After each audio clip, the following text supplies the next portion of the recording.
The 98th Academy Awards have come and gone, so we brought in producer Anna Mattis once again to discuss all the films that took home Oscar gold, including Sinners, One Battle After Another, and more. A new episode of Watch, Review, Repeat begins now.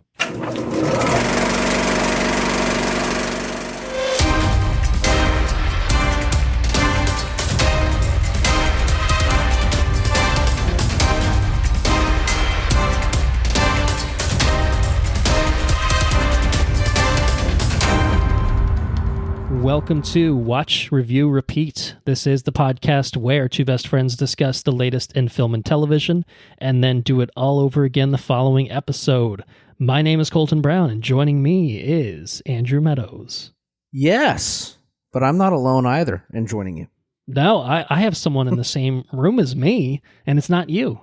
It's my wife, Anna Mattis. She's here. I thought you were going to say Obi. Well, Obi is here too. He's liable to make a cameo at some point. Facing exactly. I think Theo might be mad at us. He's currently pouting. We're not giving him enough love and attention. He's literally it seems. facing the wall away from us. He's just so pissed. He might be perturbed because we really don't collectively spend a lot of time in here together, with him trapped with us as well. I was also thinking as I was sitting here, like, oh man, I feel so bad for our neighbors, whoever's bedroom's right there. They'll live. I'm so sorry. This is our revenge for band practice, I guess. Yeah, exactly. Except they sound better than we do. I don't know. This is going to be a good one. It's the 98th Academy Awards, the Oscars. It's our Oscars episode. I look back. I think this is maybe the fifth year we've actually done this, which is longer than I realized. But wow. I guess that's just how time works. It gets away from us, but yeah, no, we're recording the Wednesday after the Oscars aired on the most recent Sunday, and we're going to be talking about the big winners of the nights. We're going to be offering some hot takes, maybe some cold takes, some just regular takes, medium takes, but takes nonetheless. There will be many, but takes nonetheless, many takes. And all of mine are completely correct, objectively correct, and whatever she says, I agree with. Otherwise, I might be in trouble. You'll be over there with Obi, looking at the wall. Yeah, I'll be pouting in the corner of the room, just looking like an inmate. This was one of the few times where I think the video would be really great for the podcast. Most of the time, I think this does not need to be a video form podcast. We're not equipped for that sort of business. But anyway, before we for the record, we are just treating this like our new style of regular episodes. We are not doing news, previews, etc. But we are, of course, going to start things off with a mythology trivia question. If Andrew has one ready, I have an expert with me. Don't say that. So the pressure's on. If we get it wrong, I'm wrong and she's not wrong. We're going to edit it out and do a voiceover where I say the correct answer. That's right. I ultimately am the master editor, so it's fine. I can make it happen. I can manipulate things. I can manipulate reality. All right, what do you have for us? So, what Greek island is said to be home to the half-bull, half-man monster, the Minotaur? A, Corfu. It's Crete. Oh, I don't even get all the way Didn't even need the options. Sorry. That is correct. Yes. Well, let's just see if I would have gotten it independently. Now, I mean, what were the four options? Corfu? No. Crete? Yeah. Mykonos or Ithaca? No. Mykonos. I probably would have gotten that. I mean, no way to know, but I feel like I could have gotten that. Sure. Right? Sure, probably. Yeah. Maybe. All right. Well, that's our Greek mythology. Yeah, good segment with the classicist. Yeah, just one question. Just one question, asked. and we got it. We got it right without even hearing the options. There were no other questions asked, and there were no nice. responses recorded to those other questions that were not asked. So it's time to talk about the 98th Academy Awards. March 15th, 2026, they aired, hosted once again for the second year in a row, Conan O'Brien. So we're going to obviously talk about the big winners of the night, but we're going to talk about a few other kind of pertinent details first. So I think probably one of the bigger things to talk about right up front is what wasn't nominated. I mean, if we wanted to talk about the nominations, this is something we talked about, I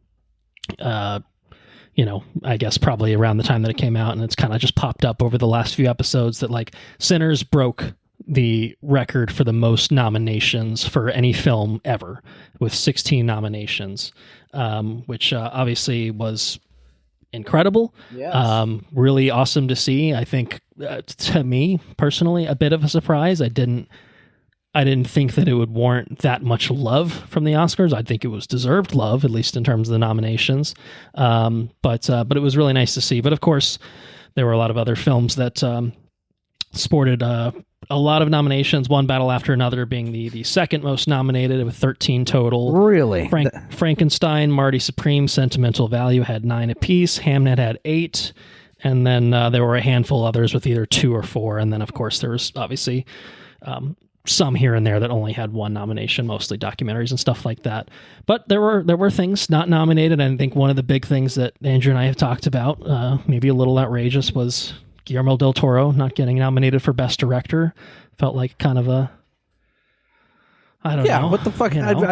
What's going on there? What's the Academy doing? Putting it lightly. But was there anything that you guys, thought maybe should have been nominated, or has been talked about that should have been nominated? I have some things that I know the internet, was kind of just like, how come this wasn't nominated? But I don't know that I have anything on my personal, like I watched movies that weren't nominated for anything, or movies that weren't in specific categories. Yeah, I guess anything. Well, I mean, for me, I feel like Haley Steinfeld should have been nominated as supporting actress as well. I mean, some of her line delivery was absolutely fucking incredible, and we'll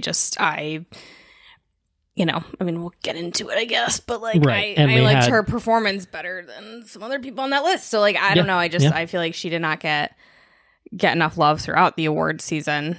And I think she should have been. Okay. All right. The big one for me is the Frankenstein one. That is, I think that's the most egregious. Sorry, I didn't mean to steal your thunder. No, it's good. Throwing that out there. I just know we'd talked about it, so I figured I'd at least go in that direction. I know a lot of people were pretty surprised that Jesse Plemons didn't get nominated for Begonia for Best Actor, which, I mean, lead. For lead actor, yeah. Which I have to. I mean, Jesse Plemons puts in good fucking work, so I think it would have been warranted had he made the cut. I know people mentioned Amanda Seyfried for the Testament of Anne Lee. The Testament of Anne Lee, that was quite good. A movie that neither Anna nor I saw, and I think Andrew probably didn't see. I did not see that one. Too. Where we would have heard about it from him at some point. And I know a lot of people were also very surprised that No Other Choice didn't even make it into the Best International Feature nomination from Japan. That's the latest Park Chan-wook film about the guy that loses his job and takes some extreme measures to eliminate the employment pool to help pay the bills for the family. And I do want to watch that. Haven't seen that. Can't say really anything about that, but definitely was one that I thought looked really interesting, and a director that I've really appreciated in the past. So yeah. There's a lot of other people that could have won actress in supporting role. Is this who I think it is? I'm sorry. Oh boy. Okay. Yeah, we can talk about actress in a supporting role later on. Yeah, well, obviously we'll go category by category. So if there's thoughts to be had, then we'll get into it there. I just figured it's an easy place to start. So I mean, something we've done in the past. I'm going to try to simplify it so that we're not, sitting here for 15 minutes talking about the best dresses, anything like that, or the best tuxes and stuff like that. Anna, did you have any looks that were your favorite of the evening? I feel like it wasn't wasn't necessarily popular, but I really loved what Wunmi was wearing, both at the Oscars and the after party. I think can be tricky, I think, for actresses when they're 9 months pregnant to wear something. Pregnant. And she also said that she picked it for comfort. So I'm like, oh, that was this beautiful, sparkly emerald green dress, and that was a comfortable choice, and you are 9 months pregnant and you look amazing. That's awesome. So she was one of my favorites. I didn't like the belt that Anne Hathaway wore, but everything else I loved about what she was wearing. I'm sure. Oh, Mikey Madison looked fantastic. Loved that dress. I feel like I didn't even see it on the carpet, but I did love it on her. Yep. She looked great. Yeah, I'm going to second the Anne Hathaway shout out because I think she was someone we didn't really see on the carpet either. No, I don't think we did. I don't think we knew she was going to be there to present. And she looked great. Yeah, and we'll talk about that more. Yeah, and the category she presented. Yeah, for sure. She's having a big year. Andrew and I talked about that, but Zendaya also having a big year. Something that we just talked about for a second before we started recording. So yeah. Good things ahead. Good movies to talk about from 2025. Obviously a lot of good things to look forward to in 2026 as well.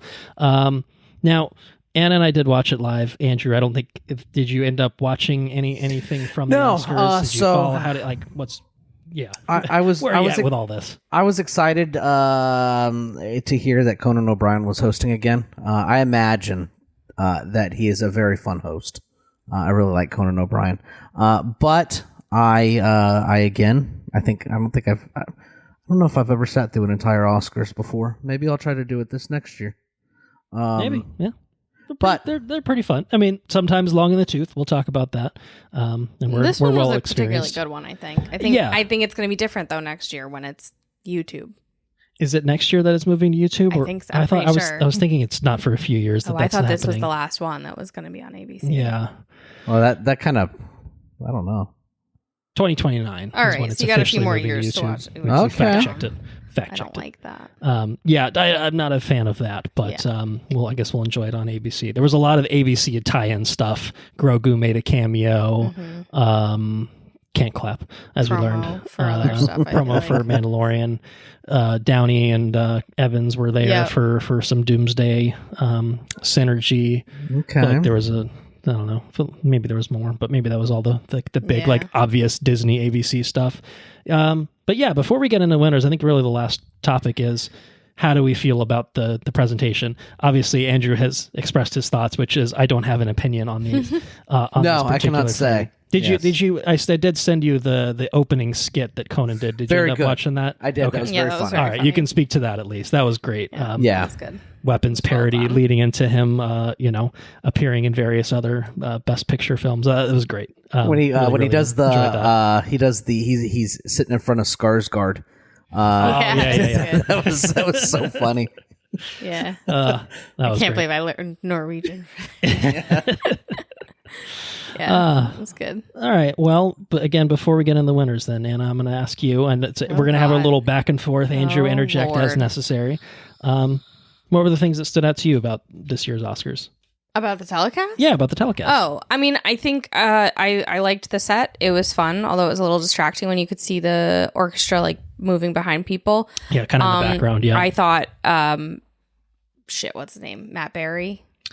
Yes, was criminally underused. I don't know. I do think the sound mixing was a bit off. Like I just feel like voices were not like the music was almost like too loud, and like I don't really know what was going on there. But part where Barbara Streisand started doing that's a little thing, different. And I think that was because it was Barbara P. Well, it was partially that, but also I feel like there were definitely moments where people were talking and like it was like you said, the music was kind of too loud. It was just like the mix wasn't right. But also like I think I said to you, the next day when we went to watch something on our TV, like our volume was like 12 places above where it's normally for everything else that we watch. So like it was really, really quiet overall for some reason. Yeah. So, but yeah, I know I thought it was pretty well done. There wasn't anything that was super, super cringe. I think that mostly it was well done. And, yeah, I think I'm guessing we're going to talk about it, but it was like one of the best, probably the best in memoriam I've ever seen. That was really well done. They limited the performances of songs to really the two front runners. And those performances were great. Yeah. Yeah. I think we can talk about the in memoriam thing now. If you, sure. Yeah. So, usually they do, it's basically like somebody intros it generally, and then it's just music with pictures of names and faces and a few clips. I don't think it was the Oscars. I can't remember who it was a couple years ago. There was like the weird dance, like the interpretive dance. Oscars last year also did a weird dance thing. I don't know. With Margaret Qualley. Was that last year or 2 years ago? I don't know. That was weird. I have to fact check that. But yeah, I think it was really well done because instead of that, they had they had Billy Crystal come out and do a tribute to Rob and Michelle Reiner, and then kind of at the end of that, a whole line of people who had starred, in Rob Reiner films came out in a line and stood and then turned and looked at a picture of them. And then it went from there. And then there was kind of a mid-segment break with Rachel McAdams, who was there to talk about Diane Keaton, but also, use that time to talk about Catherine O'Hara a little bit as well. And then more video, and then wrapped up with Barbara Streisand talking about Robert Redford, which was honestly kind of funny. So it was like a kind of a good way. It was just very well done. And it was, I think the reality is that like, there are bigger losses than others. Like, I'm sorry, but there are, and then there are people who you see on your screens and who it's a bigger impact for like the people watching at home. It doesn't mean they're more important, but like in this case, like it makes sense to give them more attention. And I think that they did a really nice job of balancing that. And it would have felt weird if all we got was like a picture of Robert Redford. Like that would have been weird. Or just like a picture of Rob Reiner and a clip from Stand By Me. Like that would have been weird. That wouldn't have been, enough. And so I think that they actually did a really nice job with the In Memoriam this year. I thought it was really well done. Yeah, I agree. I thought it was very tasteful and got to be a delicate, hard job. Definitely. Yeah, I mean, for sure. And, they inevitably miss people that people believe, should have been included, on the telecast. And so it, that's how it goes every year, unfortunately. But I actually thought, I really agree overall. It was very well done, and very moving, a lovely tribute to the, obviously, folks we lost. Yeah. So, yeah. And I guess if you want to talk a little bit about presenter stuff, because it's probably going to be something that we're not going to talk about. Yeah, let's do it. But like, for example, like Kumail Nanjiani came out and was one of the short film awards he was presenting, and it was kind of crazy. It was a tie, which like never happens, and he handled it really, really well, and just did a really good job, and was both like, respectful of the winners and good at explaining, and brought humor into it. And I think he did a really good job. And of course, now I'm like, he'd be a really good host, actually. So he's my vote for the next host. So he did a really good job with that. And then I think Anne Hathaway came out with Anna Wintour to present for best costume. I guess that's Devil Wears Prada synergy. Correct, exactly. Sort of. No, that's what it was supposed to be, and so it's Anne Hathaway is going to be in Devil Wears Prada 2 this year, and obviously Meryl's character in that is inspired by Anna Wintour, and then of course there was a line calling back to the film where basically Meryl's character calls Anne Hathaway's character Emily, because Emily Blunt's character's name is Emily, and so Anna refers to Anne as Emily at one point, and it's just very, very cheeky and fun. And yeah, I'm excited for that movie. I'm trying to think. I mean, the best picture presenters were the best. I don't know if we want to talk about that more when we get to it. Well, I mean, it's up to you. Let's wait and talk about it then. Okay. All right. Sure. It was. Yeah, we'll get into it. We'll get into it. All right. Sizzle. Presenters are a mixed bag. I think some go too long. Some aren't as funny. Some are good. Surprisingly enough, I think Adrian Brody had one of the best except for the gum part. Ugh. Well, yeah, but it felt like it was a good setup for the punchline.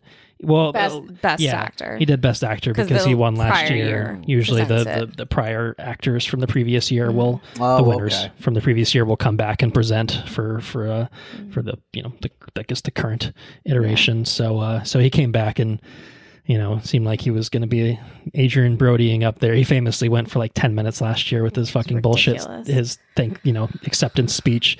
And I think I don't remember exactly what he said, but it was basically a joke about how he was going to give a big long speech. Yeah, he pulled out a bunch of pieces of paper. That's what it was. And then he started getting played off, and he was like, all right. He's like, I'll keep it short. You think you're going to like it. And he was like, and the Oscar goes, or and the nominees are, and he went right into it, which was good. Yeah, no, it was well done. That was good. Yep. Bridesmaid reunion was a mixed bag. Too long. It was fun seeing them all up there. It was fun. I did like Kristen Wiig's dress. I was like surprised by how much I liked it. She looked good. Yeah. Should we get into things? Yes. All right. So we did briefly mention the shorts, but I'm going to say before we talk about any of the winners, and Andrew, are you going to be learning about some of these winners for the first time as we do this, or did you look them up? He's gonna. He didn't. Look Yeah, I just found another one. I just don't understand some of this shit, to be honest with you. It's probably why I don't watch it. Just fucking We'll get bullshit. into All it. right, let's We'll get get into it. into We'll get it. into it. Let's move faster. I'm just going to say at the top, we are going to skip over the shorts. We did not watch any of them. There's really nothing for us to say about them. And so let's move on to the full list technical. of winners is, of course, available on your phone, on the internet, on the computer, wherever you can find it. So we're going to start with best documentary, best documentary feature, to be hyper specific about it. Documentary feature. The winner was Mr. Nobody Against Putin, which I think none of us have seen, Correct. but I think that we're bringing it up here because there is at least one documentary feature that one of us has seen that maybe is worth talking about that was nominated. I mean, I should do think I had heard about Mr. Nobody Against Putin. I'd also heard about Come See Me in the Good Light, and that does look excellent and also sad, but very good. But the one I watched was The Perfect Neighbor, which is actually on Netflix, and it is entirely created out of 911 calls and police body cam footage and all of that, and it's a story about an absolutely horrendous neighbor Not in this actually. place. I don't know if you ever heard of it, but it's in Ocala, Florida. I have. So- I watched this as well. Hey, look at 2 that. out of 3. I'm the odd man out. What's going on here? It was very well done. I thought it was heartbreaking, but I think very you watched well it done. when I was in a little place called Ocala, Florida, if I'm not I mistaken. did, yeah. Whenever it came on, I said, "Oh my God, Sarah, there's a Thomas and Son tag, like a tag ring." What? Oh, no, no. There's not. What? There's not. But Oh, okay. Oh my Okay. God. I was like, oh wow. I mean, that's possible. It could have happened. Yeah, it definitely could have. Yeah, there's a lot of cars in it. I don't know how I felt watching this movie. It felt.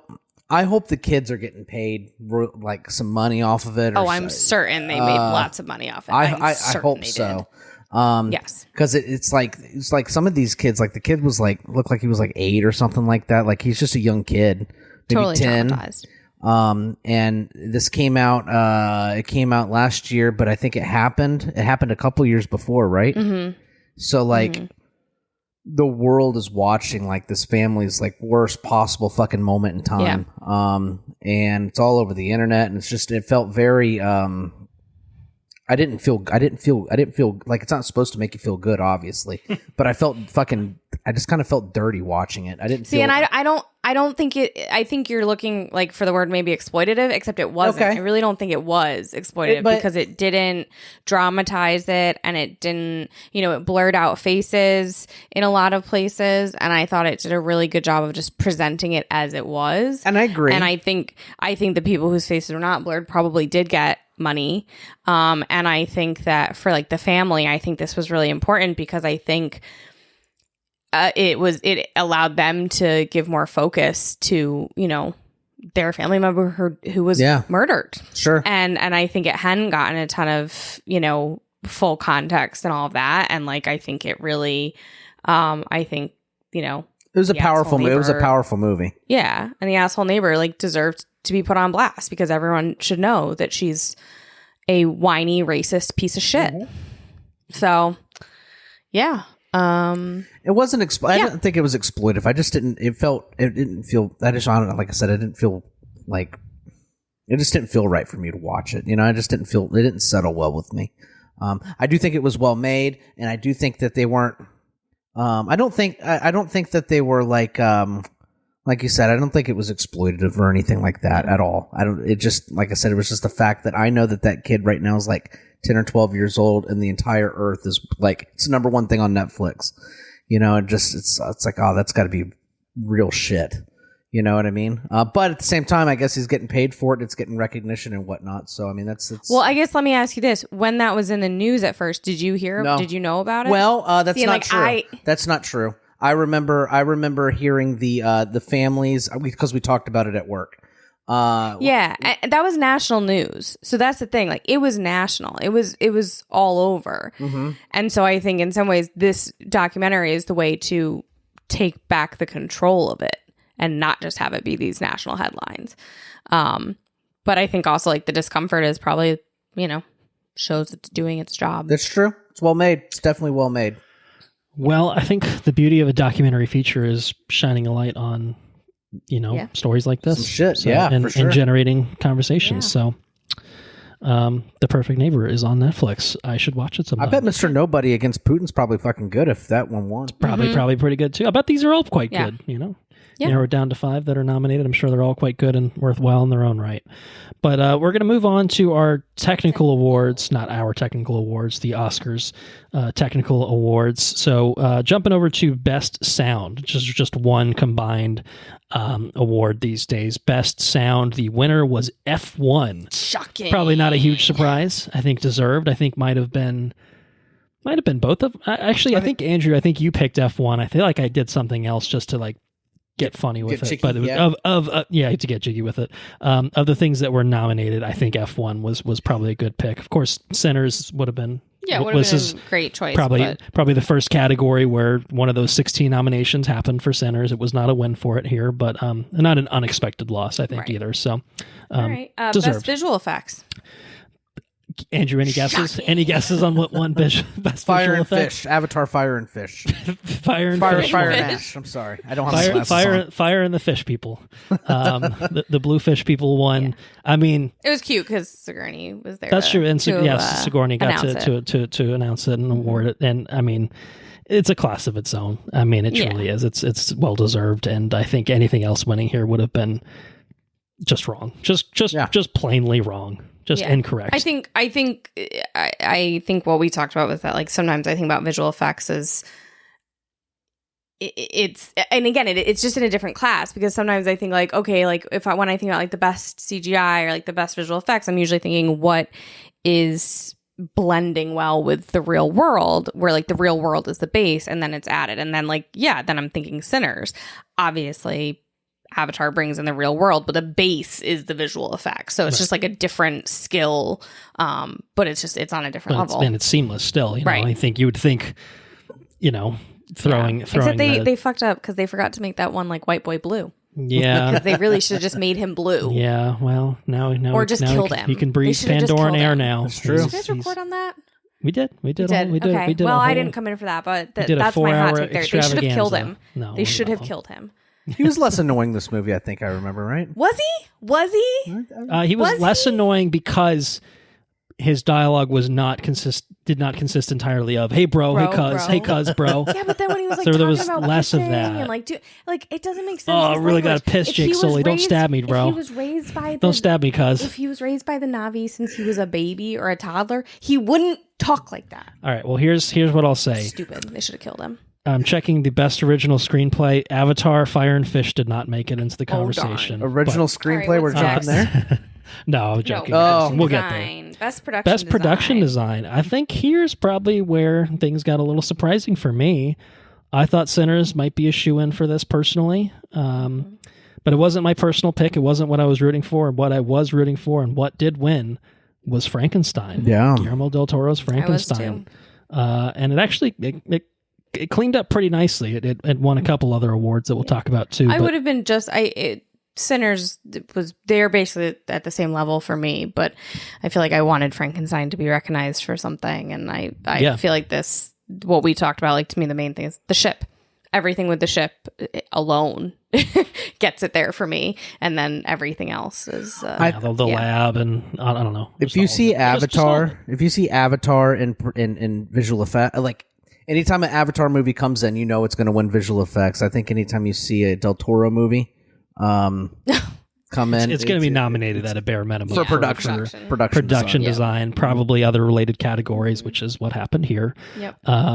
So I guess speaking of, we can just go there now. What's the next one? Makeup. Best makeup and hairstyling also went to Frankenstein, which I mean. I think just the creature, the Frankenstein monster's makeup alone, I think kind of just was. Yeah, I did between our picks and now I watched a movie called The Smashing Machine with Dwayne Johnson. Oh boy. Which totally transformed. He had hair and a slightly different face. The good Safdie. Was that pretty good makeup work there? Would you say it would be my pick? over Frankenstein. Even over Frankenstein. No, I'm joking. I never watched. I just Oh, okay. Oh my You god. had me going there. You had me going.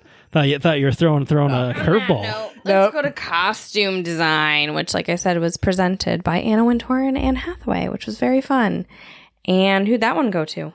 That went to Frankenstein as well. Whoa. Crazy.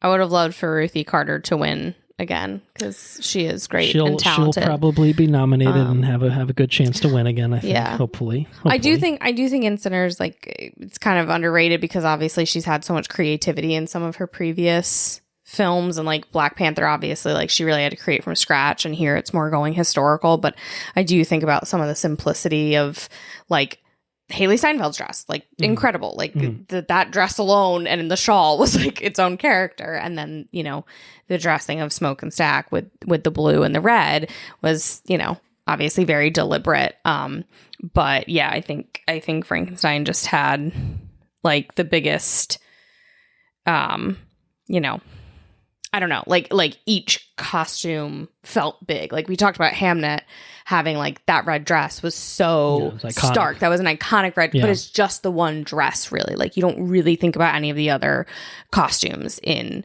Hamnet. But I feel like in Frankenstein, it's like every single costume. True. Yeah, every character, every costume was stunning. I mean, I think a lot of what they showcased, I feel Even like... Even the loincloth. the loincloth was absolutely stunning. No, I feel like they showcased a lot of what Mia Goth's characters, plural, wore, but mostly I think the main one that she played. But no, I mean, just really amazing stuff there. And yeah, I mean, I think, it was what I was personally rooting for. I was a little, I will say, I mean, this is the last of things that were awarded to Frankenstein. We'll you know, it ended up with 3 for the night, which I think was 3 more than I expected it to get. I was very surprised, but pleasantly surprised to see the Academy recognize at least the technical side of Frankenstein. I mean, I'm sure I would have liked to have seen it maybe merit more consideration in other places, because as we would have talked about, at least as of recording our year in review episodes, it was I think my number 2. I think Andrew's maybe number 2 as well. I think we, you know, it wasn't number 1, and we'll talk about what our number 1 was, what Anna's number 1 was as well, and quite a few things here. But yeah, maybe now, maybe we're gonna do it now.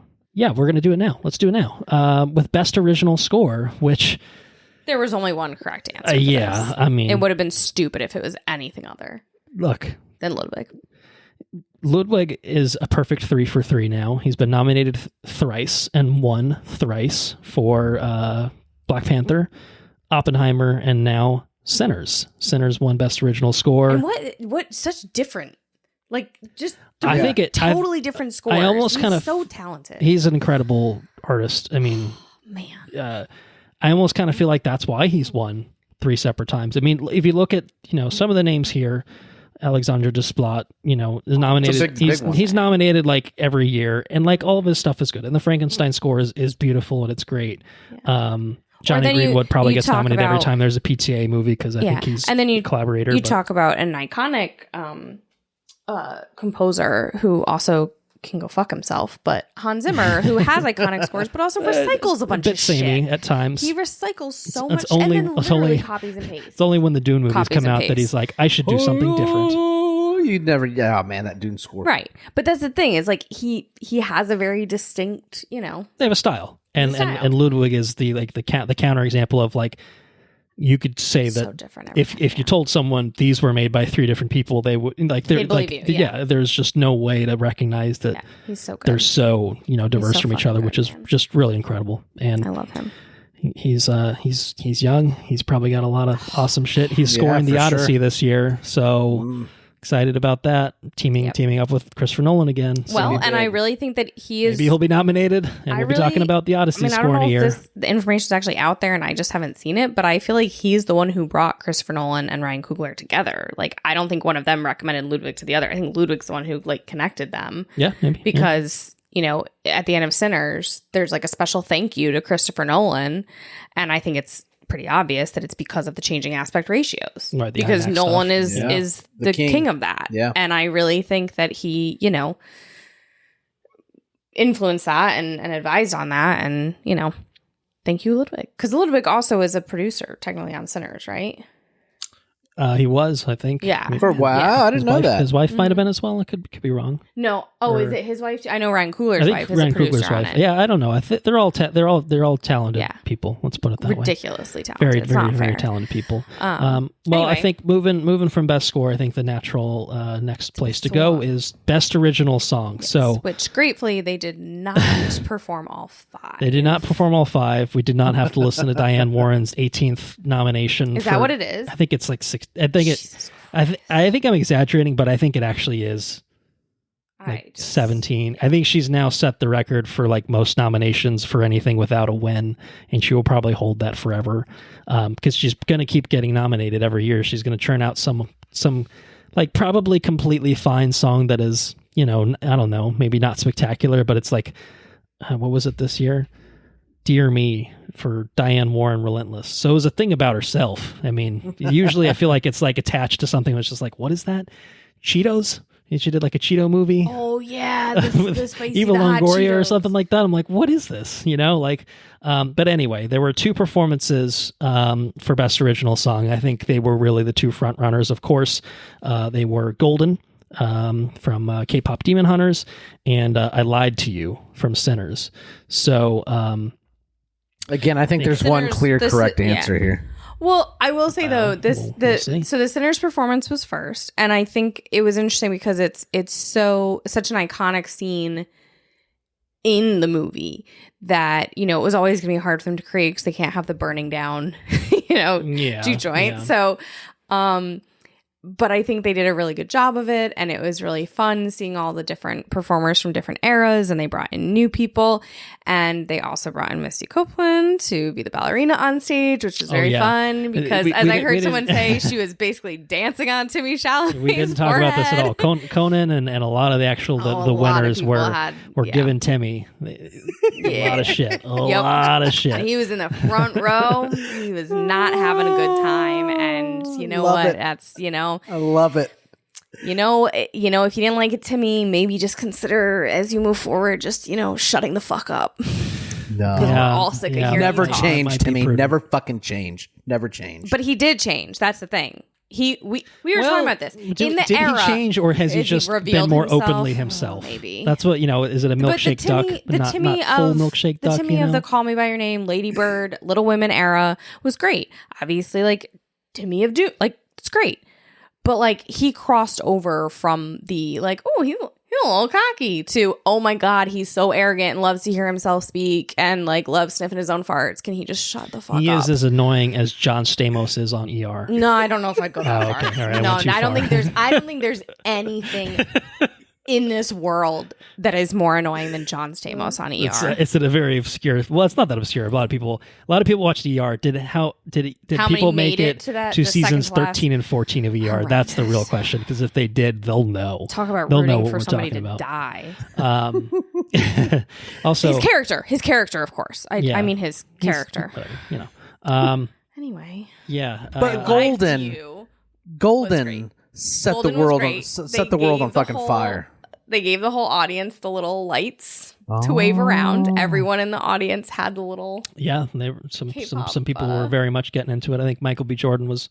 He was Bobbing his vibing. head a He little was bit. He pleasantly was vibing. surprised. Emma Stone was very into it. There's definitely some people in that audience who are like, I definitely didn't watch this movie. Leo DiCaprio, front row. I'm not That shocked man that- was holding the light, I think, at one point, but I don't think he if was you had moving told at me all. that Leonardo DiCaprio had watched K-pop Demon Hunters, I would look at you with suspicion. I just doesn't seem the type. Yeah. But Golden was the victor here. Correctly. Correctly. I Lied to You is Performance was brilliant. great. And I will say that the performance was magical. I mentioned to you, I was like, Sinners should be a stage musical, and like that that was proof of totally. concept, Yeah, like how yeah, fucking no, cool it definitely was. could be It could totally translate because Totally would be most good. of it's it could be a single setting That's right. musical for the most part, So No, it's really good. K-pop Demon Hunters would be a little harder to pull off as a musical, but they they pulled it off in terms of the songwriting for Golden, and that performance was great. It was the They three looked singing great. voices for Huntrix. The dancers were awesome.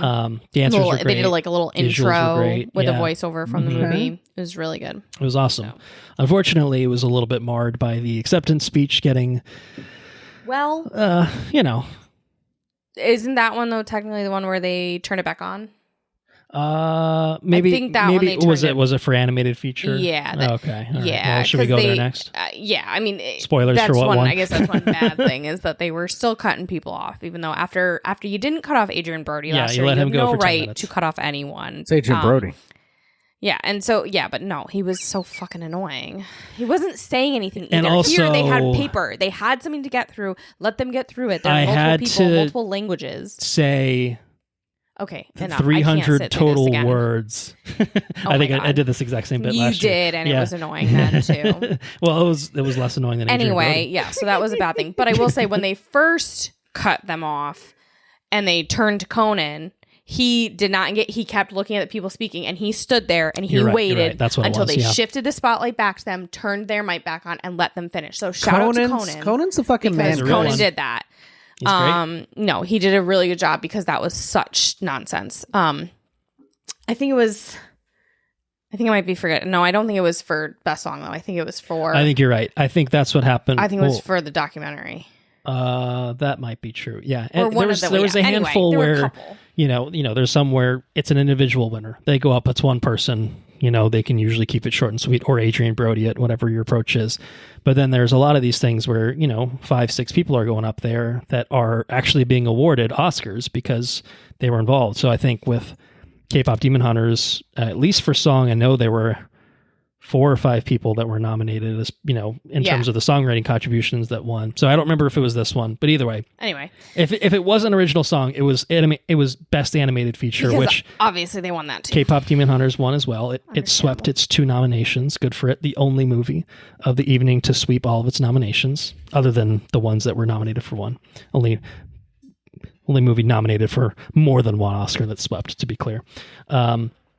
But yeah, best animated feature went to K-pop.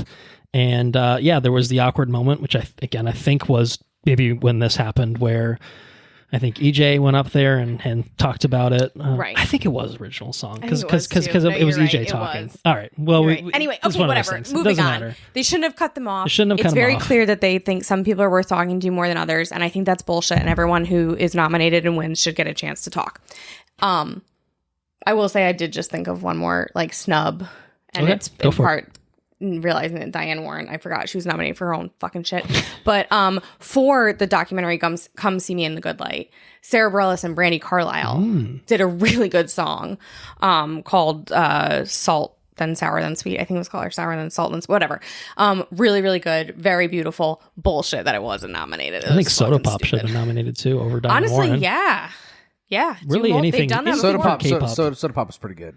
It could Right? have been Didn't 4 Encanto- K-pop songs, and then I lied to you. Didn't Encanto have 2 songs nominated? Yeah, it's definitely happened Yeah, in it the past happened where before, so. in every category, technically, you can get 2 nominations from the same movie. It happened in other categories. So, Anyway, moving on to the other than Best Picture, the other best type of picture other than animated, yes, animated which we've is covered. international. Yeah, best Which international is features. interesting because we often do have a crossover with Best Picture, and then it's usually a clear indicator of okay, the one that's nominated for Best International Feature and Best Picture is probably the one that's going to win. But here, it was a little more up in the air because there were little bit more intrigue. crossovers. Yeah.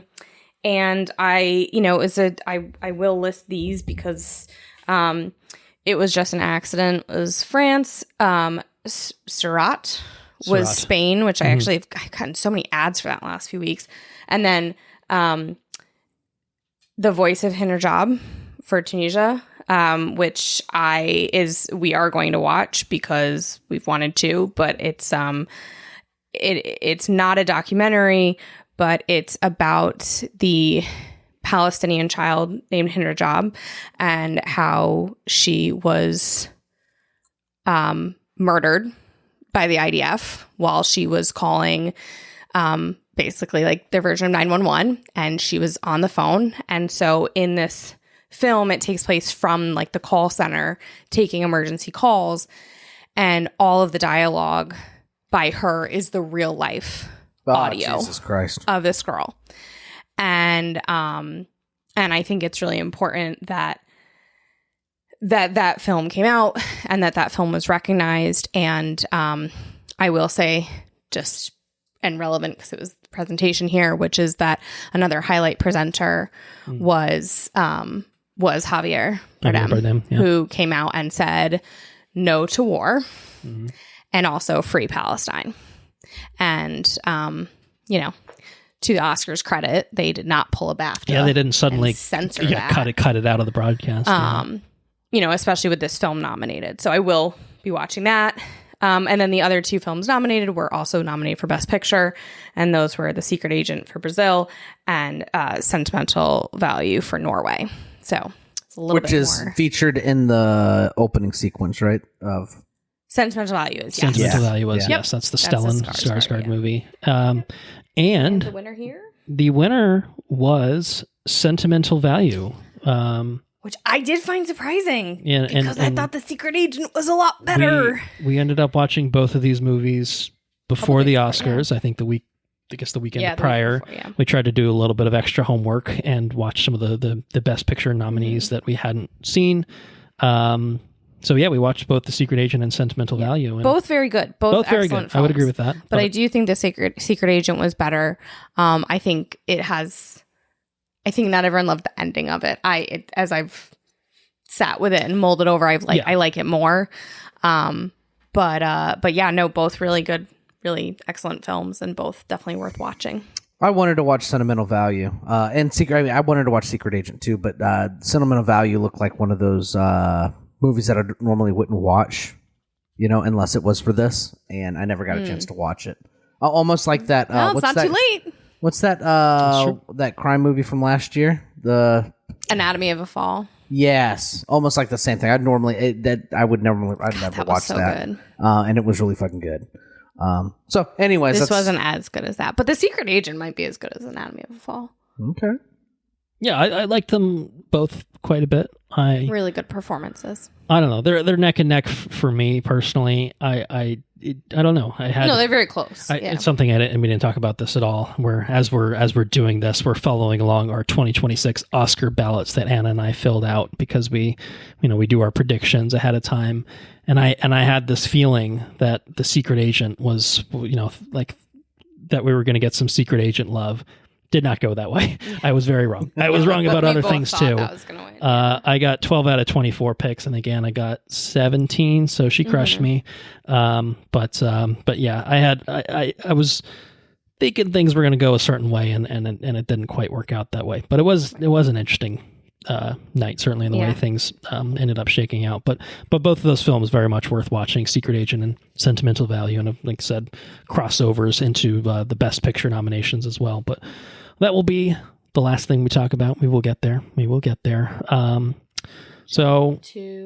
we're going to jump over to Best Editing. Bohemian Rhapsody. They awarded Bohemian Rhapsody again. It was just so good. Yikes. Here's where things started to, I don't know. Maybe, well, I guess I predicted this correctly. You did. I did predict this correctly. I guess order wise, this was a little bit later. There was one particular category where it kind of felt like, oh shit, things are going to go in a different way, but we'll get there later. So I was going to make that remark, but we'll get there. Best editing went to One Battle After Another. Yeah, and I mean, again, I predicted it. I don't know that I had a strong pick for this. I think F1 was my personal pick, but I didn't predict it to win, if that makes sense.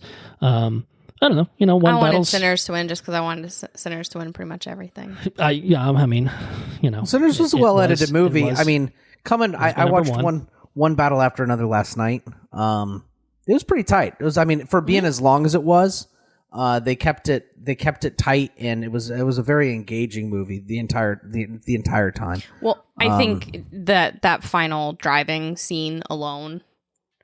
That's true. The editing of that is fantastic. It was very good. Yeah. And I think that sometimes a scene to me can kind of, or one set like Frankenstein can really, push it over the edge, which, like I said, I was rooting for Sinners, but I also Yeah, the driving definitely sequence that, was fucking cool. The ups and downs in the that fucking was awesome. road. Yeah, it was awesome. wild. That was cool. Absolutely wild. And the editing was just so well done with like the rear view mirror and then the side. Yeah. And The I three think cars. bleeding into our next category, I predicted that One Battle After Another would take best cinematography as well, but I was wrong. I didn't. I was wrong. I was right. And Anna, this is where Anna, built up one of her 5 that she got over me. And Sinners scored a win. Autumn Gerald Arkapow. I haven't seen Woman. I haven't seen Train Dreams, but I agree with the Anna on Sinners. I was actually rooting for Train Dreams because I listen. Another one we watched basically as part a tie. of our Basically a pre-Oscars tie homework. in my eyes. Obviously, I think Autumn is incredibly talented. I mean, she's fucking incredible in everything she does. And I think, it was also really wonderful to have a woman finally win in this category. And I thought she was amazing. Ryan running to get her son and bringing him up to be closer. Nice. And then her asking all the women in the room to stand was just really beautiful. And it was so well deserved because she is incredible. And the cinematography, I mean, and again, they were so close to me. I was, it was like an underdog thing, but really like Sinners, I think, again, with talking about one scene, when they're in the car driving down in the cotton fields. Yeah, it's a good It one. is just so stunning. And basically every shot in that sequence is so stunning and incredible. And I think also as a cinematographer who's also, working within the bounds of like some of the expanding ratio, the aspect ratio changes and stuff like It's that. technically Like, it's just challenging, an addition, yeah. right? It's a whole additional skill, and it just, the way she was. I mean, geez, we didn't even talk about this, but like the opening scene when it's up into the sky and you see the eyes, Yeah, like cool. the vampire. Like I didn't even think, but like yeah, she just incredible. Everything in the water, like the way she was able to film them in the pond at the end, like just it was so well deserved, and she's awesome. And I thought those road shots were going to get One Battle. That's why I predicted it. As I thought That's a good one. That's I thought why I was going to get there. I think I agree that Train Dreams is probably my retroactive pick for this. I think I said Wake Up Dead Man when we did our year in review awards for cinematography. Of course, wasn't nominated here, so not an option for. I'm surprised predicting, Hamnet but- wasn't even nominated. I thought Hamnet was beautifully shot. Yeah, I guess that's somewhat of a snub. I guess in some ways too. Marty Supreme is one I don't think any of us can speak to. So that was one that was nominated here. Yeah. But Train Dreams is gorgeous. it's so beautiful. It's a beautiful film. I mean, it's so a good. beautiful film in more On ways every than one, level. but certainly in terms of cinematography, I was thinking, I'm not surprised that Train Dreams didn't get a whole lot of love, but I thought if it was going to get a lot of love, it would be here, and I think it would be very deserved. So, but wasn't meant to be. Quite happy for Autumn though. But we have we're going to start, I think, not quite fully the rest of the way, but ping-ponging a bit with This is Marty reference. Well, let's a couple movies that we've talked about. Marty reference. It's not quite Marty's. That's true. I totally meant it. I think what I will say is the other place that I wanted Train Dreams to win, and I felt it could have deserved it very much, was Best Adapted Screenplay. Okay. Because that movie was like, it was written it was a novella. So I think that's one thing is expanding into this movie, but I think also a huge part of Train Dreams, which you'll see when you watch it, is that it does an incredible job of knowing when to use narration. Oh. And I think, so often that is something that filmmakers or scriptwriters have a tough time figuring out where they want narration and where they don't. Because obviously it can feel kind of jarring to have internal thoughts narrated on screen. And especially like a random unknown, third person narrator. It's I think the only example I could really think of in my head as it being done really well was Danny DeVito in Matilda, which technically he is also a character in that movie, but it's not his character narrating, it's just him as Danny DeVito, and it's a really fantastic job of narration. And I think in Train Dreams they do a really good job of it, and so I think that in part goes to the screenplay being really well written. And so I was rooting for it. I was hoping for it. And obviously I also did not think it was going to win. And what I thought would win did. Yes, it was not meant to be for Train Dreams because Paul Thomas Anderson, PTA, adapted a Parent-Teacher Association. Thomas Pynchon novel, I think, for One Battle After Another, and he was awarded his first ever Oscar win. For real? He's never won anything? He's never won. He's been nominated a lot. He's a real Diane Warren type, at least prior to Sunday. But he was given his due, at least, on Sunday in terms of adapted screenplay with One Battle After Another. This is a strong category, I would say. One where I did see everything.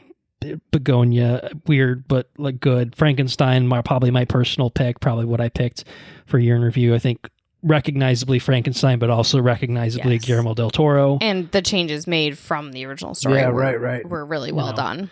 And Hamnet's one, obviously, I can't speak none of these I've read the originals, so I actually really can't say specifically. I don't think I've ever read the Mary Shelley. Oh, shit, novel, so. You should. For real? For real? We talked about it. Did we talk about that? I forgot. Yeah. We've got it. Hamnet, I feel like I have more appreciation because I did listen to the Ink to Film episode covering the book, so I feel like I could get an appreciation for the way it was adapted. Yeah. But yeah, no. I mean, well, how did they think? What did they think about the adaptation of Hamnet? I think they were quite moved by it, as we were, as we all were, I think. So, anyway, big fans. The other one, writing category, best original screenplay. Again, there was only one correct answer in this category. When you don't want to steal people's work and you're going to write your own shit. Yeah, there's only one answer. It's a skill to adapt. It's a skill to adapt. Only one answer. Yeah. There was only one answer, and the Academy agreed. Sinners. Given Ryan Coogler his first ever Oscar win as well. Yay. What a talented fucking guy that guy. He's right? amazing. He's what so a talented amazing. What a talented dude. Mm-hmm. Yeah. I mean, I haven't seen Blue Moon, or it wasn't just an accident. I haven't seen Marty, and I have not seen Sentimental Value. But you didn't need to, did you? I have a feeling. We've seen some of those, not all of them, but I have a feeling that it won't touch Sinners. I think Sinners is Sinners. And I think Sinners is I don't know, Sinners is appealing because I think it's uniquely uniquely American movie too. You know what I mean? I just feel it's sure. And it also really, it's like one of those things where it's both the story itself and then the script writing. You know, because sometimes you have something that's like, oh, this is a really cool original idea, and then it's written like shit. George. But this is somewhere where like, oh no, this is a really amazing idea. The lore, the story, the plot, but also the dialogue, and the pacing and the song, the subtext, all of it, all those Haley Steinfeld lines. Just good though, right? Just iconic, every memorable. Single one. All of them, really. But all so good. That's why I'm like, how is she not? Whatever. She should have been nominated. We're gonna get kind to one another. Omar, just nominate Omar for that one line. I'm surprised they didn't have Conan say that line. He was playing him essentially, but they didn't actually have him say it quite like that. But anyway, all right. What's next? So it's time for the new category. That's right, brand new category, which first is best year ever. Casting. And again, there was only one correct answer. One correct answer. Only one correct answer. It was a shoo-in. There's and they no way it would lose. Got it wrong. Ooh. Okay, so this is tying back to the thing I almost got into earlier, which was this happened probably maybe a third of the way through the night. I feel Colton like, said I got a bad feeling about this. It was one of those things. Bad feeling. What the fuck was that from? When like, what do you mean? What is I got a bad feeling about this from? I've got a bad feeling about this. It's from 9 different films. No, 10. Probably more than that. No, Isn't it all of them? what movie am I thinking of though? Where he's gonna say it 4 or 5 times. I got a bad. Oh, it's from the superhero show. I think it is where he's trying to be an actor. I've got to say it again. I got a bad. Oh, Wonder Man. Is it from Wonder Man? I don't know. Maybe. I don't recall. God damn it, Anna. God damn it. You drop the quote like that and say it's from 9 movies. No, it's from one particular thing. It's from Star Wars. No. Every Star Wars movie has I got a bad feeling about this in it. That was just mine. Anyway, my point being, they picked One Battle After Another. They picked One Battle After Another because it should have been Sinners. And it seemed like a lock. It seemed like so stupid. Sinners, and I made this prediction not on the paper but to Anna out loud. Like my bold prediction for the night was Sinners was going to win Best Casting, and then bizarrely enough would get shut out of every acting specific nomination. And I don't really know how that would work, how that would make sense, but that was just my bold prediction. I was wrong on all fronts, so we'll get there. But obviously, we had to fucking Tropic reward. We had to reward Cassandra. Tropic Thunder. Well, we did just watch that recently, so that makes sense. We had to reward her for finding these amazing unknown actors in these roles. I mean, Leonardo DiCaprio? I never even heard of him. He's pretty, She had one special newcomer and then a bunch of big name actors. Like, that's what that casting was. Whereas Sinners, sure, you have big names. You have Delroy.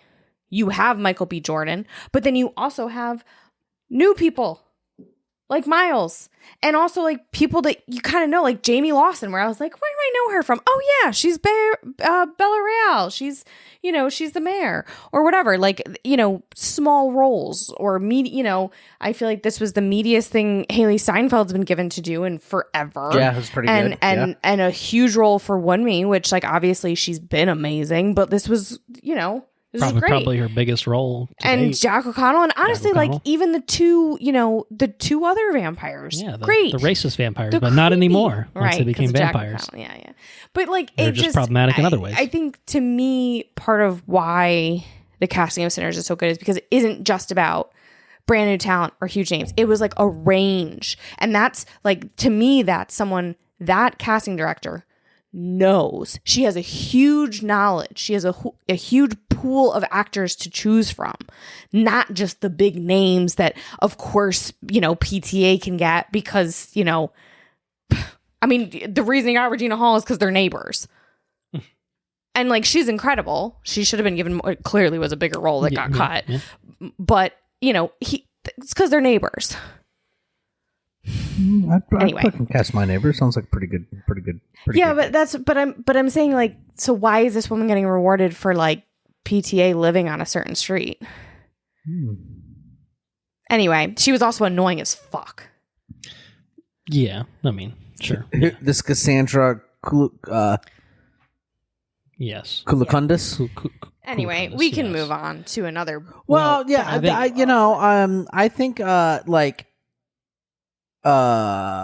Hamnet was good casting. I think that was good casting. Oh yeah! Oh my god, the kids in that were yeah. No, that's another great example. I can't. Well, I mean, and the Secret Agent, the oh my gosh, yes, Secret Agent, the one woman, no acting experience, name, but and now she's like, huge, and I think there was a lot of non-actors. They put her in a Burger King commercial or something. And to be fair, that's kind of the same thing that could be said for Marty, from what I understand. A lot of non-actors and roles, and didn't see it. Can't speak to it obviously, but certainly Sinners in one battle. Between the two of those, I do think it's.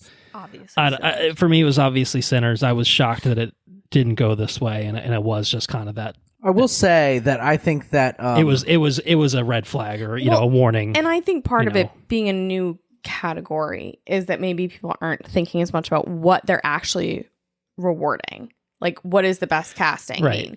And to me, it's not even necessarily what is just the best cast, period. It's right. It's who did the best job filling out a cast. And I think the problem is that a lot of Academy voters, what I've learned from reading about secret ballots, is that there's a lot of Academy voters who are fucking stupid. And I mean, literally that one where like, I think about best director, not about who did the best job filming this film, but who deserves the most attention. It's like, no, that's not what you're supposed to judge. You're supposed to judge the best director. It's probably why I don't watch this want shit. To get more attention. Like, it's so stupid. And so I think a lot of them looked at this and was like, which cast has the biggest names? Oh, well, obviously it's one battle after another. Which is true. It has bigger names than Sinners. I think that's probably fair to say, overall. I think if you can have the vision for if you think that the person can execute a role, right? Like I think that Leonardo in this movie is not it's not a role that I would typically expect Leonardo DiCaprio to be in. You know what I'm saying? I just don't see him be in that role. It's almost like a younger Leo role to me. Yeah. Maybe. I feel like we haven't seen him do this in decades. Right. This feels more like a Catch Me If You Can kind of. There you go. That is true. He's a little bit more youthful. That's a good pool. So yeah, it's not a crazy casting to me. Throwback casting. But either way, it was a sign of things to come in terms of. So one battle after another. It was I was told to. if I had the opportunity to watch one battle after another, to watch it because it's relevant to a conversation we're going to It's relevant to a big conversation that we will get to, but it's relevant to a couple other conversations, including our very next award that we're going to talk Best about. Supporting Actor. Best Supporting Actor went to Sean. Well, I don't know if we want to go through. It went to Sean nominees here. Penn. It went to Sean that piece Penn of shit. for One Battle After Another. Who He is was- a piece of shit despite his support for Ukraine. He was not present in Hollywood one on correct Sunday. thing. He was not? He's still He was not there. Why the fuck did you go to the ceremony. fucking thing? He won. Why didn't you because go? he was in Ukraine. He was literally in He's Ukraine. literally in meeting Ukraine. with Zelensky. So He's- it was kind of he's just trying like, to help all them, right. What's he which, doing there? That's a good. He's trying to help them win a war.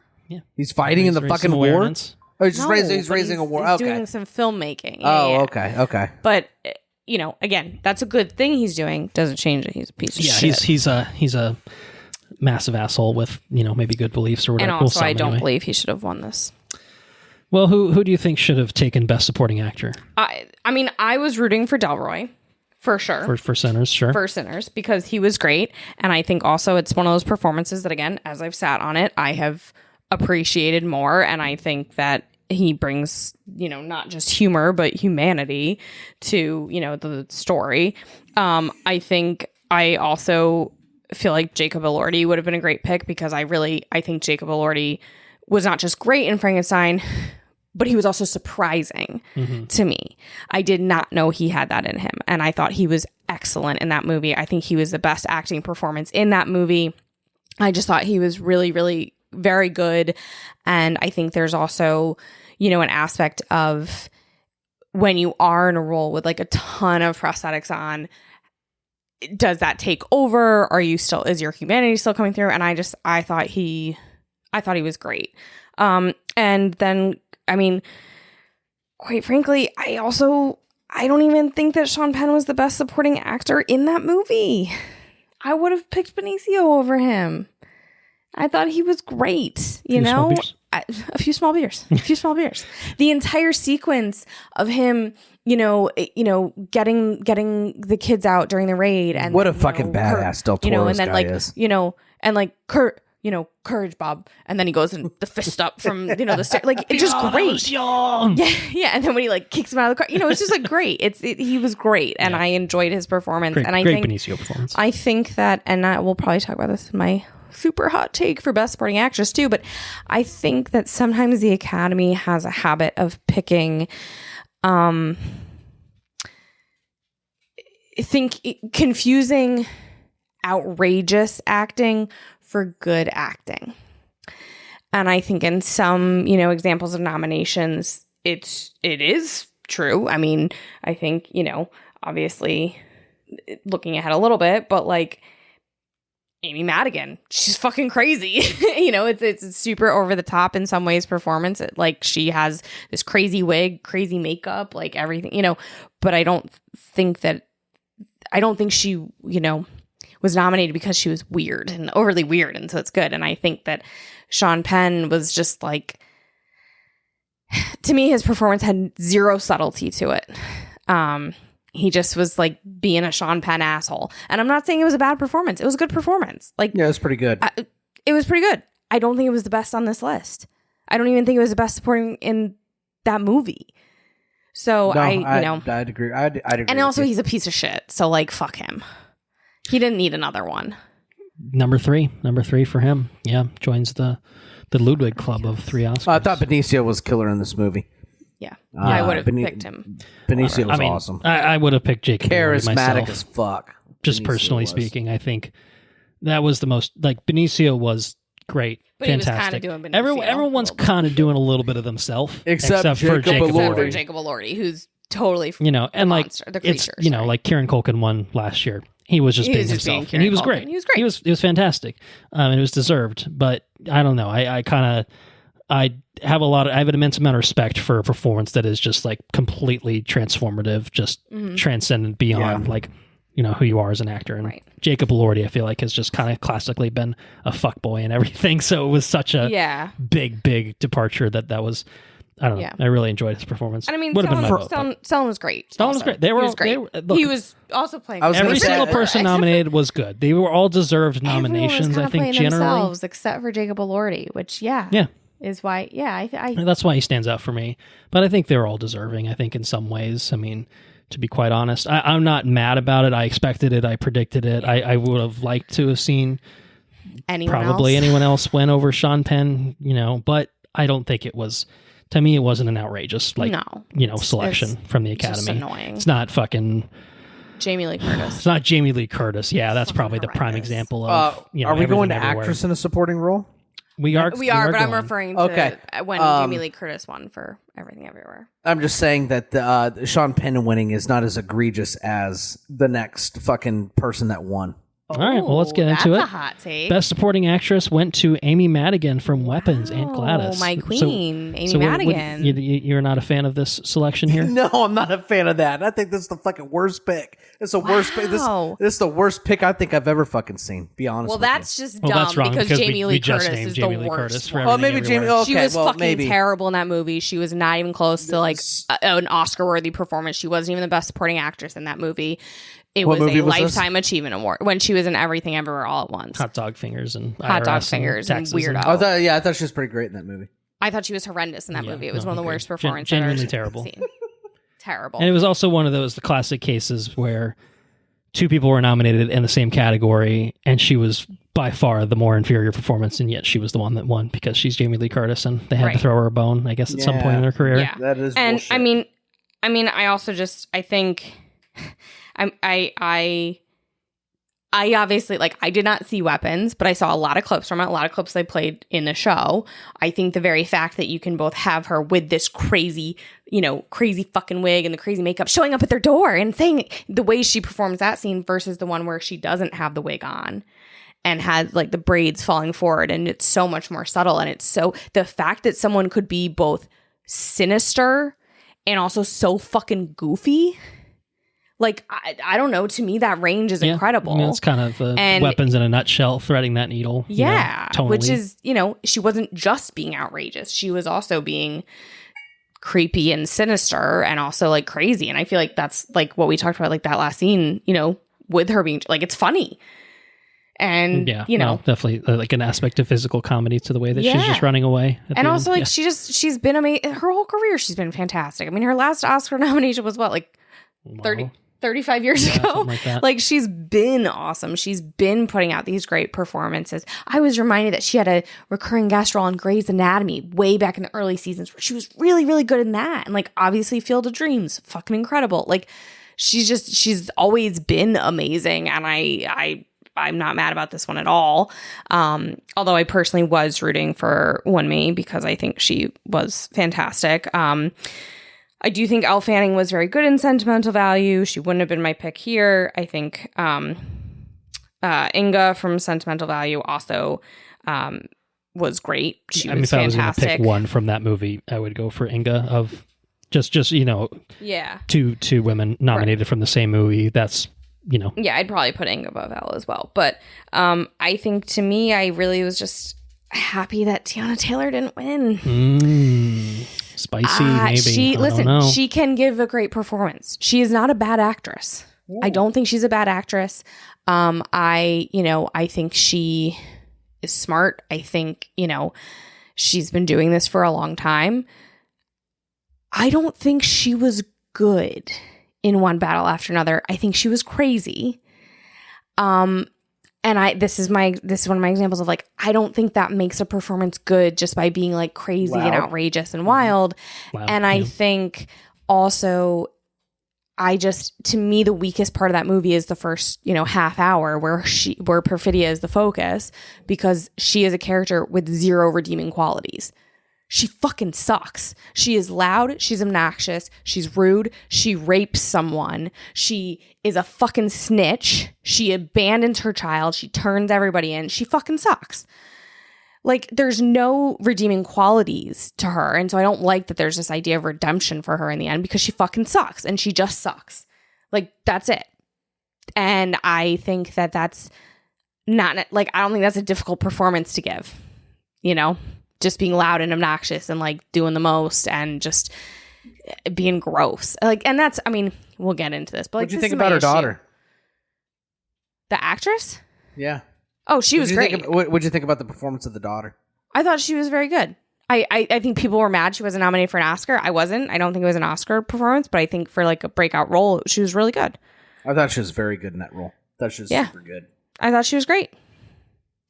Then you also have Seinfeld, who was not nominated. She's not nominated at all. I don't could have been in the conversation. If I looked at a list of movies that came out last year, I could come up with a whole host of names that probably deserve at the bare minimum nominations, if not wins. I think Amy Madigan in this role she didn't do anything for me. Just it's like my opinion. But I think it probably is a little bit of a lifetime achievement award in some ways, except that this performance is so different from anything she's done. It's not bad like Jamie Lee Curtis, right? I'm not by any stretch, but I don't know. It wouldn't have been my personal pick. I think I did predict her to win because it just kind of seemed like, I don't know, like a sort of I also predicted her to win. Unexpected sort of direction for the Oscar, but obviously somewhat predictable in some ways. But Weapons is not a traditional Oscar type movie. It's very much a horror movie. She talked about going through the the awards circuit and stuff. She's the only person from that movie that was on it, and everyone else was very welcoming. And I don't think Weapons was nominated in any other capacity, it was not. Even for like original screenplay, which I think it could have gotten. You know, I think that would have been reasonable. But she was good. She was good. I mean, One Me was my personal pick, and I think she. And I will say, with One Battle After Another, I think Regina Hall gave the better. I would agree with that. Yeah, Tiana Taylor's not even the best supporting actress in her own film. In that film, I think Regina would have been my pick because she was great in that, and I think I wanted more of her. And I think it highlights the thing: Regina Hall's performance was subtle.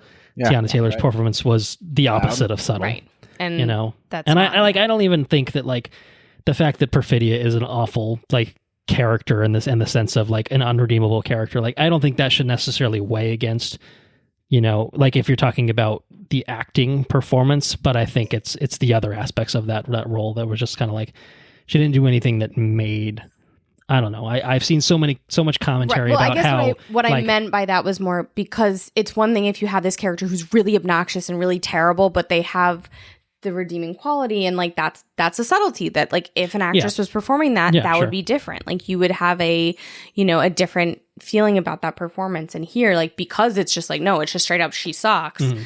There's not any nuance really with that performance, and someone probably could. I just don't think there was any here. Yeah, no, I agree. I think there was not the nuance there that role could have had. Yeah. And so I don't know.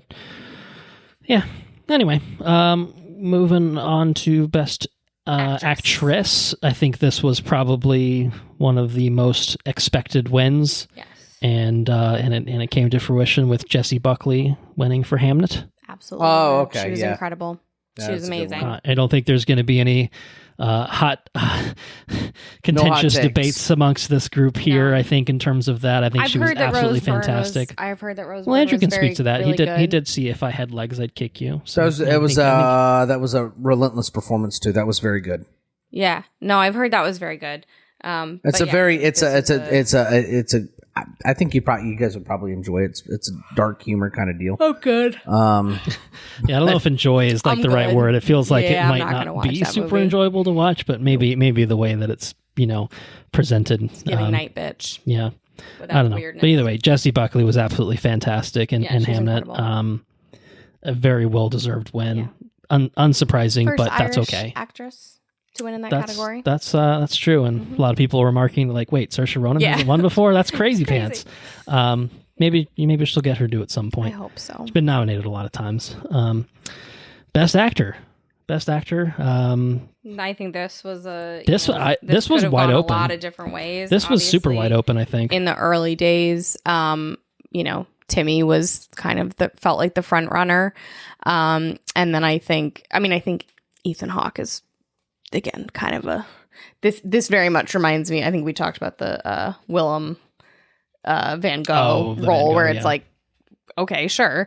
It looks good. I've only seen a trailer for Blue Moon. We haven't watched it. He looks like he's good in it, and I do want to check it out. It's on Netflix.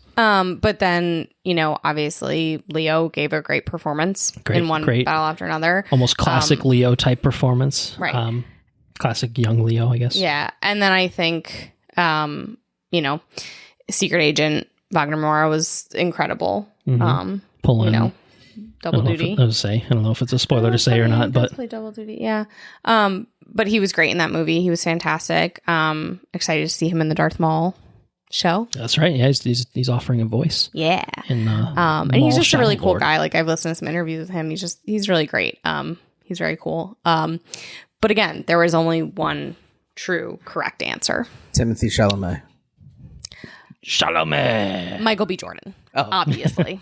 Obviously, Michael B. Jordan. And Michael C. Jordan. Michael C. Jordan also earned his Oscar. They gave him 2. He had to hold one with each hand. It was great. It was just an iconic performance. He was incredible. Everything, the fact that just by the way that he was walking, you could tell if it was smoke or if it was Stack. I found out that he basically, like, not quite ad-libbed, but like talked to Ryan Coogler ahead of time, being like, is Smoke the kind of guy who would just straight up ask, earnestly of white people, like, y'all Klan? So that was like a lot of him. That was him, just an earnest, y'all Klan? No, sir. Not us. Don't make it to the end of this movie, because definitely not lying to you. Yep.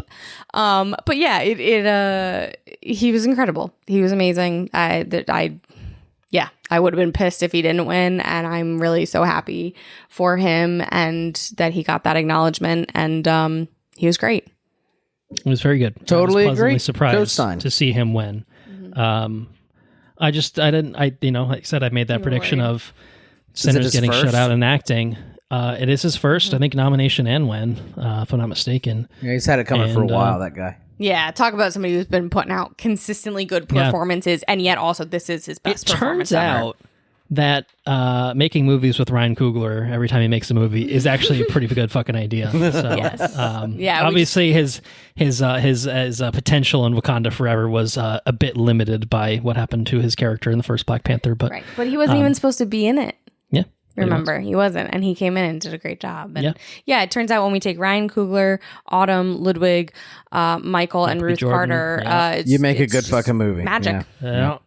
Black Panther 3. Let's see what they got. Michael B. Jordan, multiverse. Let's do it. It's also, if you're Leonardo and you make a movie with Paul Thomas Anderson, you're going to probably make a good movie. Yeah, maybe. Well, wait, what? I don't know. I think it's crazy that movie got nominated for so much shit. What are we talking? What's the next category? The next category is Best Director. Well, I think we're on to the final 2. Best Director, and then, of course, Best Picture to round things out. But they're kind of tie into each other in some ways. But we'll go to Director, obviously, first. And, this...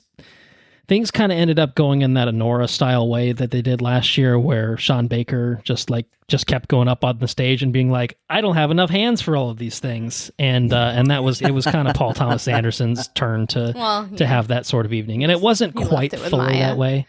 But Paul Thomas Anderson won his first ever Oscar for directing. Obviously, he's been in the game a long, long time, certainly longer than any of these people. I think maybe Joachim Trier has. Probably, I don't think he's made as many movies, certainly, but fellow nominees were Ryan Coogler for Sinners, Josh Safdie for Marty Supreme, Joachim Trier for Sentimental Value, and Chloe Zhao for Hamnet, and PTA ended up being the one to take Oscar Gold for Best Director for one battle after another, and it's a big misstep there, I think.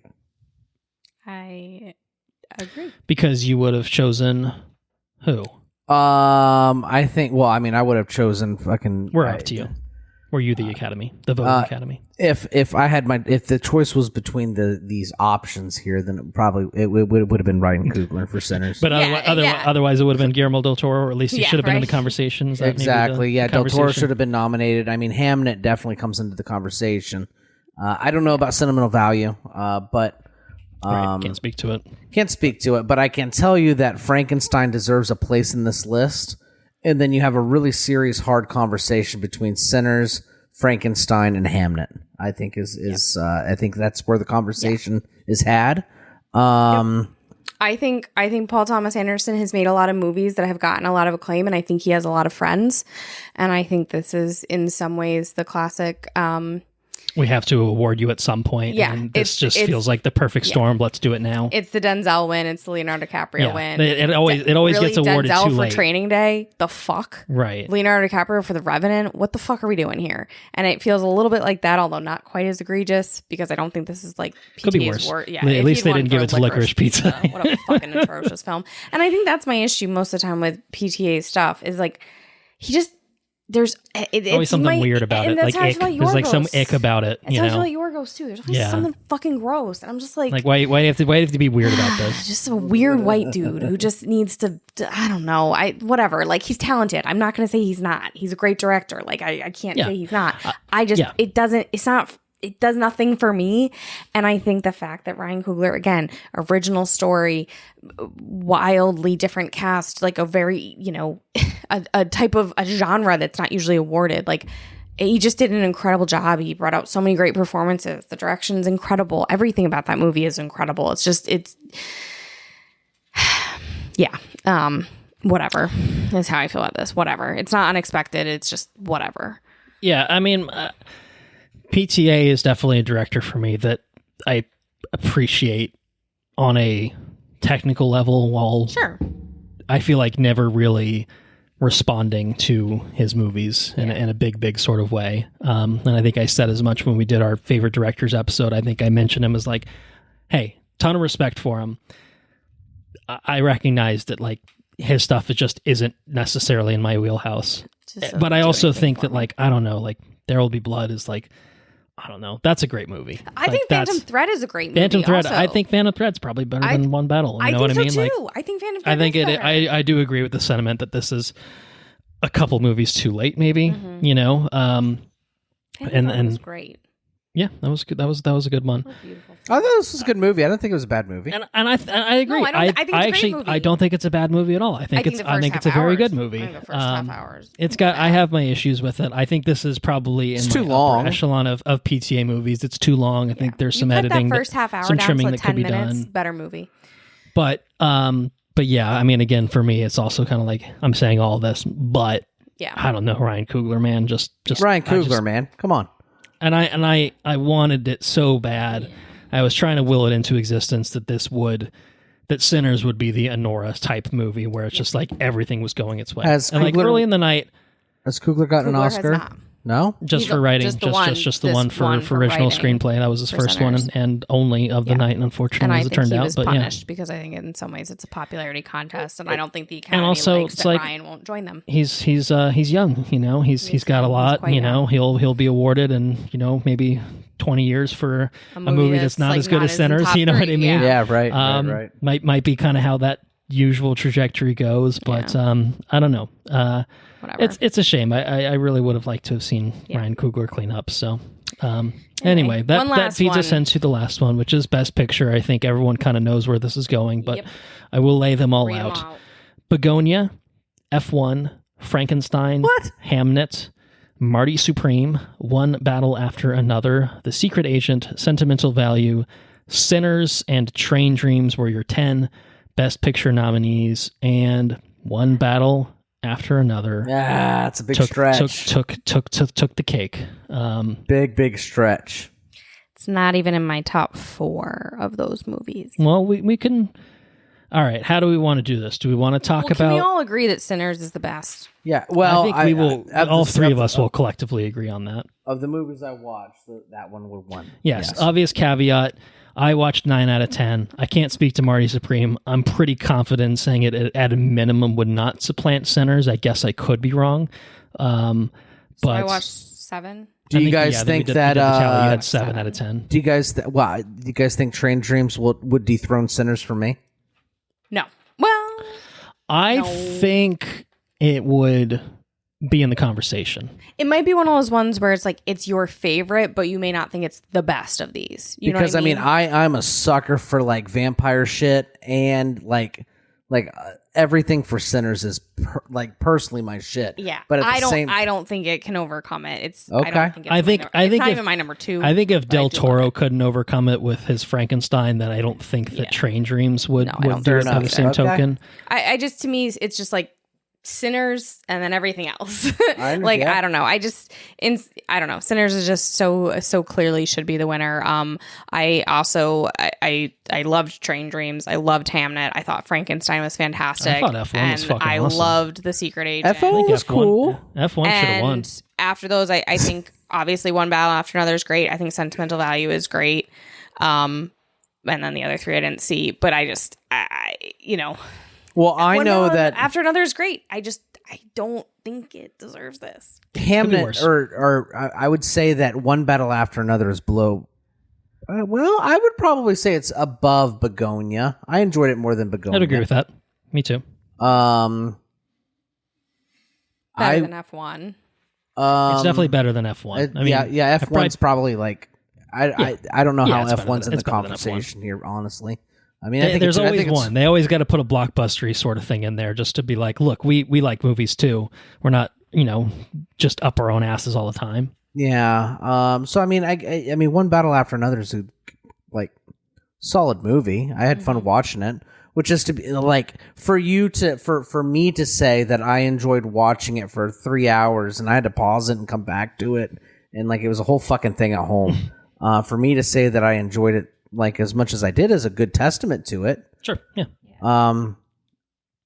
Best Picture's a definitely bit of a stretch. Picture. Yeah. I think what I said to Colton was I'm kind of annoyed at these awards because they have made me feel like bitter towards One Battle, which is unfortunate because I did really like it. Again, I think the first half hour is terrible. I think Tiana and Sean are bad. Not bad, but I didn't enjoy that. I think the best parts were. It doesn't find its footing until it jumps forward in time, correct. and until about an hour in, 45 right. Well, minutes like you said, when they bust in. down his door, that's really where it gets good. And I agree with that. And I think it's a really great film. And so I think that's why I'm like kind of annoyed because I think it's great. I don't think it's better than Sinners. Definitely not. I just don't. I don't think it's not better even a than question. Right, half the movies on this list, which for is the me problem. Personally. Yeah, it's overrated. It's great, but it's overrated. Agree. Yeah, and that's I don't know. I mean, it is just kind of how I feel about a lot of PTA movies, where it's just like, this is good and it's really well made. And hey, you know what? The cast is quite good. Except Licorice overall. Pizza. That movie is fucking terrible. The casting is terrible. Never watched that one. Is terrible. It's fucking weird. I was reading something that was ranking his movies, and they were like, yeah, there's this huge age gap, and like if that weirds you out, like you're not gonna like this movie. And it's like, it should weird you out. So you're saying right? that if you like this movie, it didn't weird you. Why didn't it weird you out? Why didn't it weird you out that a 33-year-old was fucking a 17-year-old? Why didn't that weird you out? Pedophiles in this country, That's of which weird there are some. that it didn't weird you out. There are some. We can say. Ugh. We can say. Ugh. Anyway, all right. Yeah. Well, what about Magnolia? Did you ever watch that one? No. Yeah, same kind of deal. I think PTA might have a. Well, and one of the things we talked about too, and I don't know how much we want to like get into this, but like, it's about a black revolution. But it's written by a white guy, made by a white guy, starring a lot of white people. Yeah. And it's all sort of those awards, and not a single person of color won an award for One Battle. Yeah, it's true. And kind of just I don't know. I had definitely seen some nuanced takes that I'm not equipped to make in terms of the politics of One Battle After Another. It did come across to me as a little, I don't know, disingenuous in some ways. I think the biggest issue with it is that it's, I mean, irony, of course, in a variety of ways, but like, it's not kind to black women. Yeah.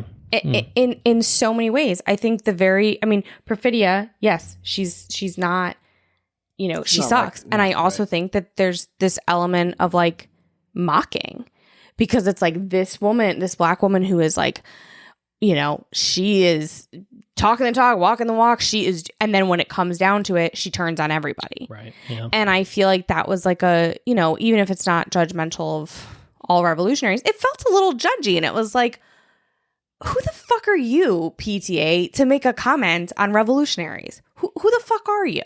What have you done that would, equip you to make that kind of, declaration about that? Like, I don't know. Bitter towards. I like the movie more than I like him.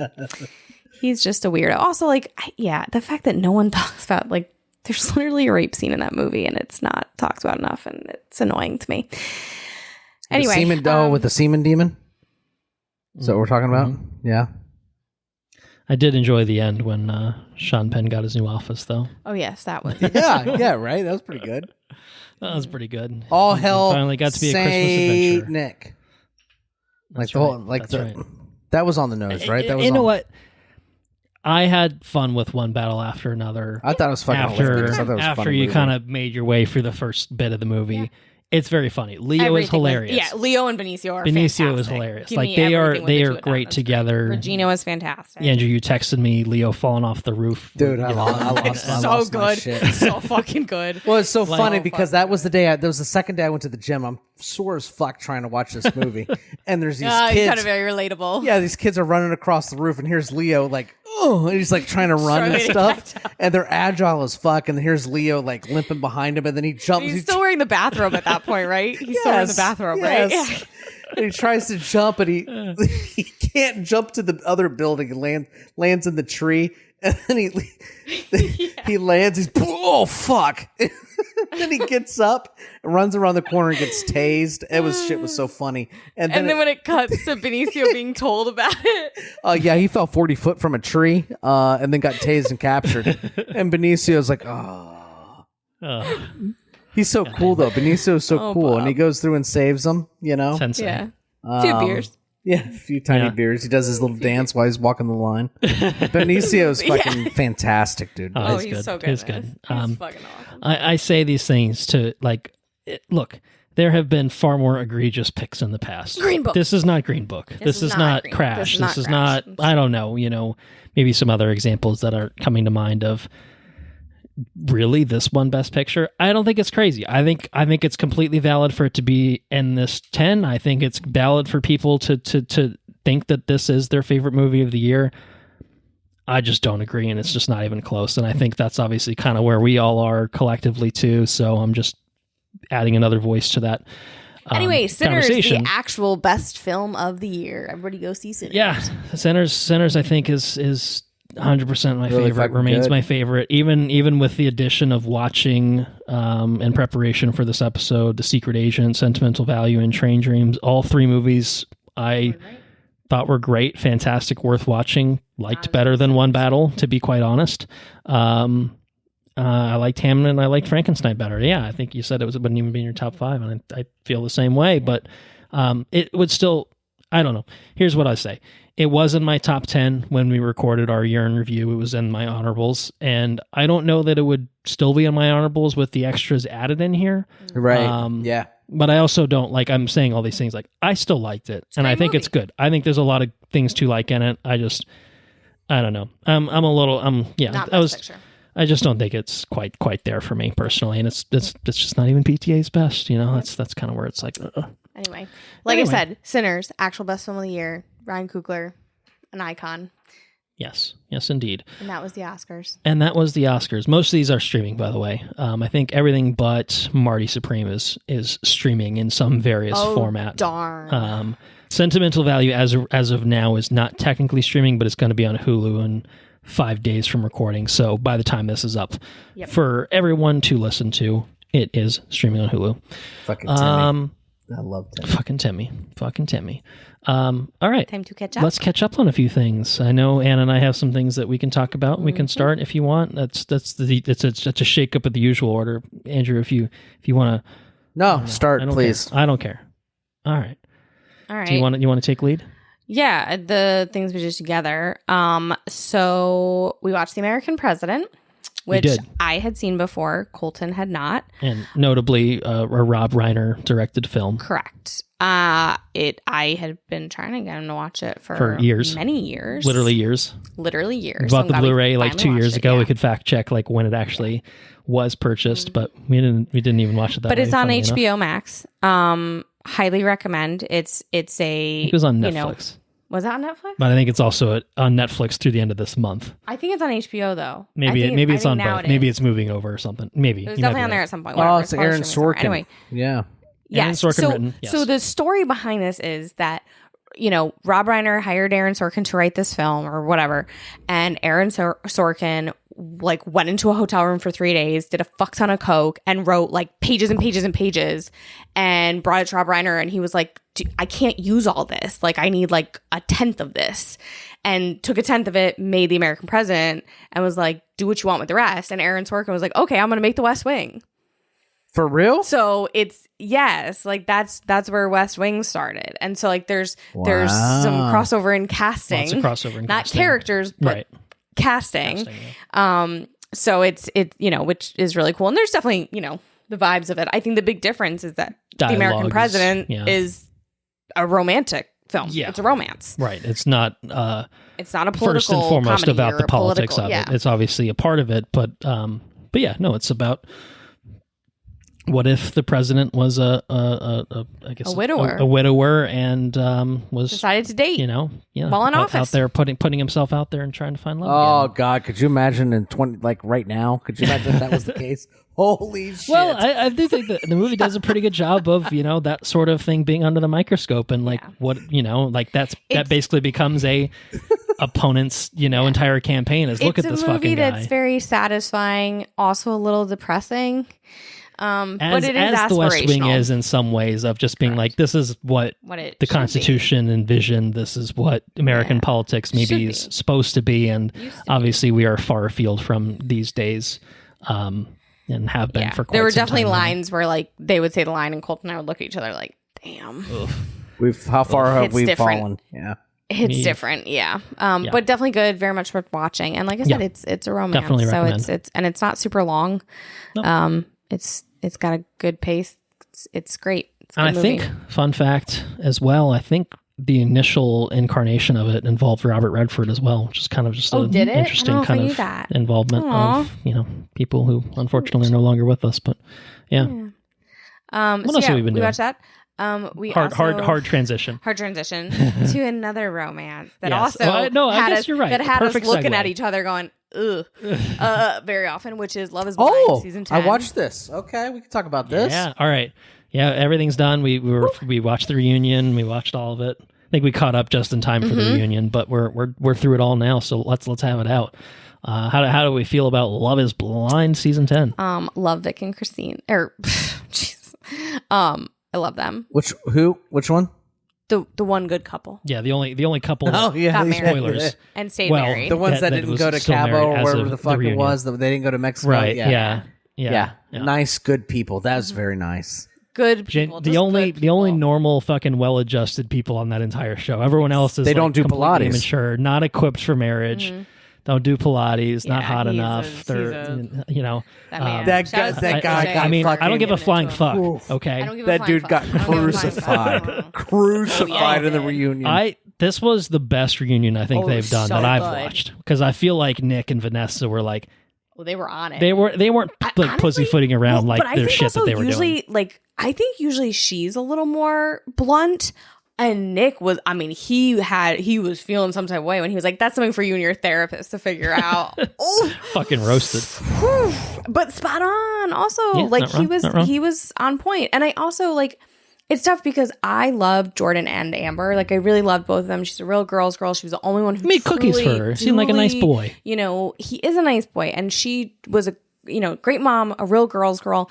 And it sucks because obviously they didn't work out. And I do think that he did a really good job of like talking about the toxic nature of what their relationship became. Oh, And this I, is the guy that like, wanted to go out with the. It says she said she wanted to go out the boys, and this is the lady with the kid. This is the lady with the kid. Yes. Okay, yeah. Yeah, and finding fault with him, and yes, he should not have said yes. That's true, but I think it didn't work out, and she was trying to demonize him, and I didn't like that, and I don't think it was fair. No, to he him. seemed like a nice guy. But I also think there's a lot of people demonizing Brie, and I don't agree because I think that even though she was a little harsh, I also think that was like part of their teasing, and I think that she's clearly grown, and I also think that like she was upfront throughout of like I'm not at my best right now, and I think having that self-awareness is a really big thing, and like clearly they're doing okay. They're doing great. Oh, Like, those they're were the still people together. sitting on the other side, on the far end of the other side. Bree and Connor, yeah. Okay. Yeah. Yeah, those. Yeah. Listen, I think those two people, they didn't, make it through. But I It's think like a healthy choice in Right, some ways. exactly. It was a healthy choice. Like I feel like if force it. I feel like if I was on that show, I'm not getting married up there. I'm not going to marry Well, you and I after think, like a week. Yeah, it's fucking and insane. in the first season we watched, I remember being frustrated because I feel like Jimmy made that choice with Chelsea. And I remember thinking that's really mature of him. He didn't break up with her. He just was like, I'm not ready to get married. And she was so pissed that they did break up. And then they got back together. And now they like, I don't know, it's a whole thing. But I think there's like a maturity and a self-awareness to being like, I don't want to get married, but I want to stay together. Life goes beyond the show. Like we don't have to get married right now. Like and that's the thing. Everybody goes on the show wanting to get married, and then there's like all the pressure to get married because you're on the show to get married. And that's where I kind of find fault with the show is because and they like, pay you more to go to the altar. right? Yeah. Yeah, I didn't know that, but I believe it. And so, Yeah. I find fault with the show, but when people are willing to not go to the altar to just further explore the relationship, I think those are the real. Don't get me wrong. You find the people that got married in the show in this Right. season here. There are like I think the Vic and Christine, Taylor. Daniel and Taylor, Love Daniel and Taylor. Johnny and Amy. Amy. Like I think there's like one couple, if you're lucky, per season that's just like, oh no, what this experiment can work, but like 99.8% of the time, it's like this is just not. takes a little bit of time. Just takes some time. Yeah, and I think the toughest thing is like the merging of the lives. Like that's something that usually happens very, slowly, naturally, and to kind of just smash these two things together, I think can be really difficult. This season, I think especially With them not Jordan all and living in the Amber, same particularly, city. it's like they live like an hour away from each other, and it's just like, well, that's a pretty big barrier, to people that are like fucking married now, which is ridiculous, but Yeah. I don't know. Anyway. Also, Alex and Ashley both sucked. Oh yeah, fuck yeah. I don't know if you know this, but he actually played soccer. Played soccer. Yeah, he's a soccer. Oh yeah. They both suck, and her dad fucking Oh, her sucks, dad. too. Oh, Her dad's the fucking worst. We dubbed him Shivas. Shivas. Because he looks like he's a cross between Palpatine and Beavis of Beavis and Butthead. Shivas. Shivas. That's good. Yeah. It's like I watched that episode. I was like, these people aren't going to fucking work. You kidding me? Also, Like, I knew from the very start that no one was saying yes to that altar because if she was going to say yes, her dad would have made them do a prenup. 100%. And also, I am so sick of Devontae people the thinking Ninja that Turtle. prenups are bad. Prenups are not a bad thing. no. Prenups are a good thing. Especially when you meet somebody a week in. You're going to marry somebody a week and give them all your that's totally assets? true. People acting What the fuck's insulted. going on? It's like the best fucking situation to have Right, a these prenup. people acting like it's like insulting to ask for a prenup or it's not about love. Yeah, it's it's like a Bitch, deal I've known you breaker, for a week. and it has been for Right. like multiple seasons. It's just and like, listen, obviously I'm a little biased as a divorce attorney, but I will say that like the vast majority of the time that people come to us seeking prenups or seeking postnups, it's because their parents went through a horrendous divorce and they want to avoid that in their lives. And so some people have prenups, never need to use them. The other thing about prenups and postnups is it can take lots of people fight over money. And when you take that out of the equation because it's already figured out and you don't have to fight about Less it or fight about what's contentious. going to happen, sometimes that actually helps marriages thrive and last. yeah, So I'm sick of this negative light on fucking love is prenups. blind. Prenups and postnups are not a bad thing. It doesn't make your relationship less romantic. It doesn't take the romance out of your wedding. I don't know about postnups. I don't know what that is. I've never heard of a postnup. Postnup does everything a prenup does, but you don't sign it until after you get married. Yeah. But before Oh. you separate or get divorced. Oh, so like if you just like recognize in the middle of your marriage that you want to get one. Is that what it? Oh, okay. Yep. Okay. And you can say like, all right, so we're going to agree that everything that I had when we came into this is mine. Everything you had is yours. The only thing that's joint and marital is stuff we put in this account and our house. You know? Yes. I think that. Yay, post-naps. I think that. I think those nice Christian people are very nice. I like those people. Very a lot. nice. Nice. I don't. This may be taken the wrong way, but like they were very religious, very like faith driven, Yeah. but like in a nice, like authentic sort of like genuine It sort of wasn't way. in Like it your didn't feel face. performative. It didn't It didn't feel performative. It was like totally it just genuine. felt like those two really genuinely connected Totally with each part of other and their had the lives. right same sort of spiritual That's awesome. beliefs, and that was really nice to see. Like I'm not beautiful. religious, and I They know, were but so like, funny when they were talking but it about their was little like pet they seemed like peeves. lovely people. Oh my god, that she has too many socks. Yeah, And then she wears them to bed, and he's Yeah. like, "I feel like I'm sleeping next to a serial killer." Like that was so cute. Like I don't know, I thought it was cute when he opened up the box and he said, "Ooh," when he closed that box. Yeah. it's like that's not for TV or whatever. Oh my god! And then when they were like, "Ooh, the hotel," and they're like, "Well, but our families are staying in the hotel." Yeah. Not our room. That was funny. Yeah, Yeah, they seem like lovely. I people. love This them. was a much Very better good. season than the last one. Totally agree. Denver one was absolutely that was a rough ride. We didn't watch last season. No, I think we did. And it was the shittiest.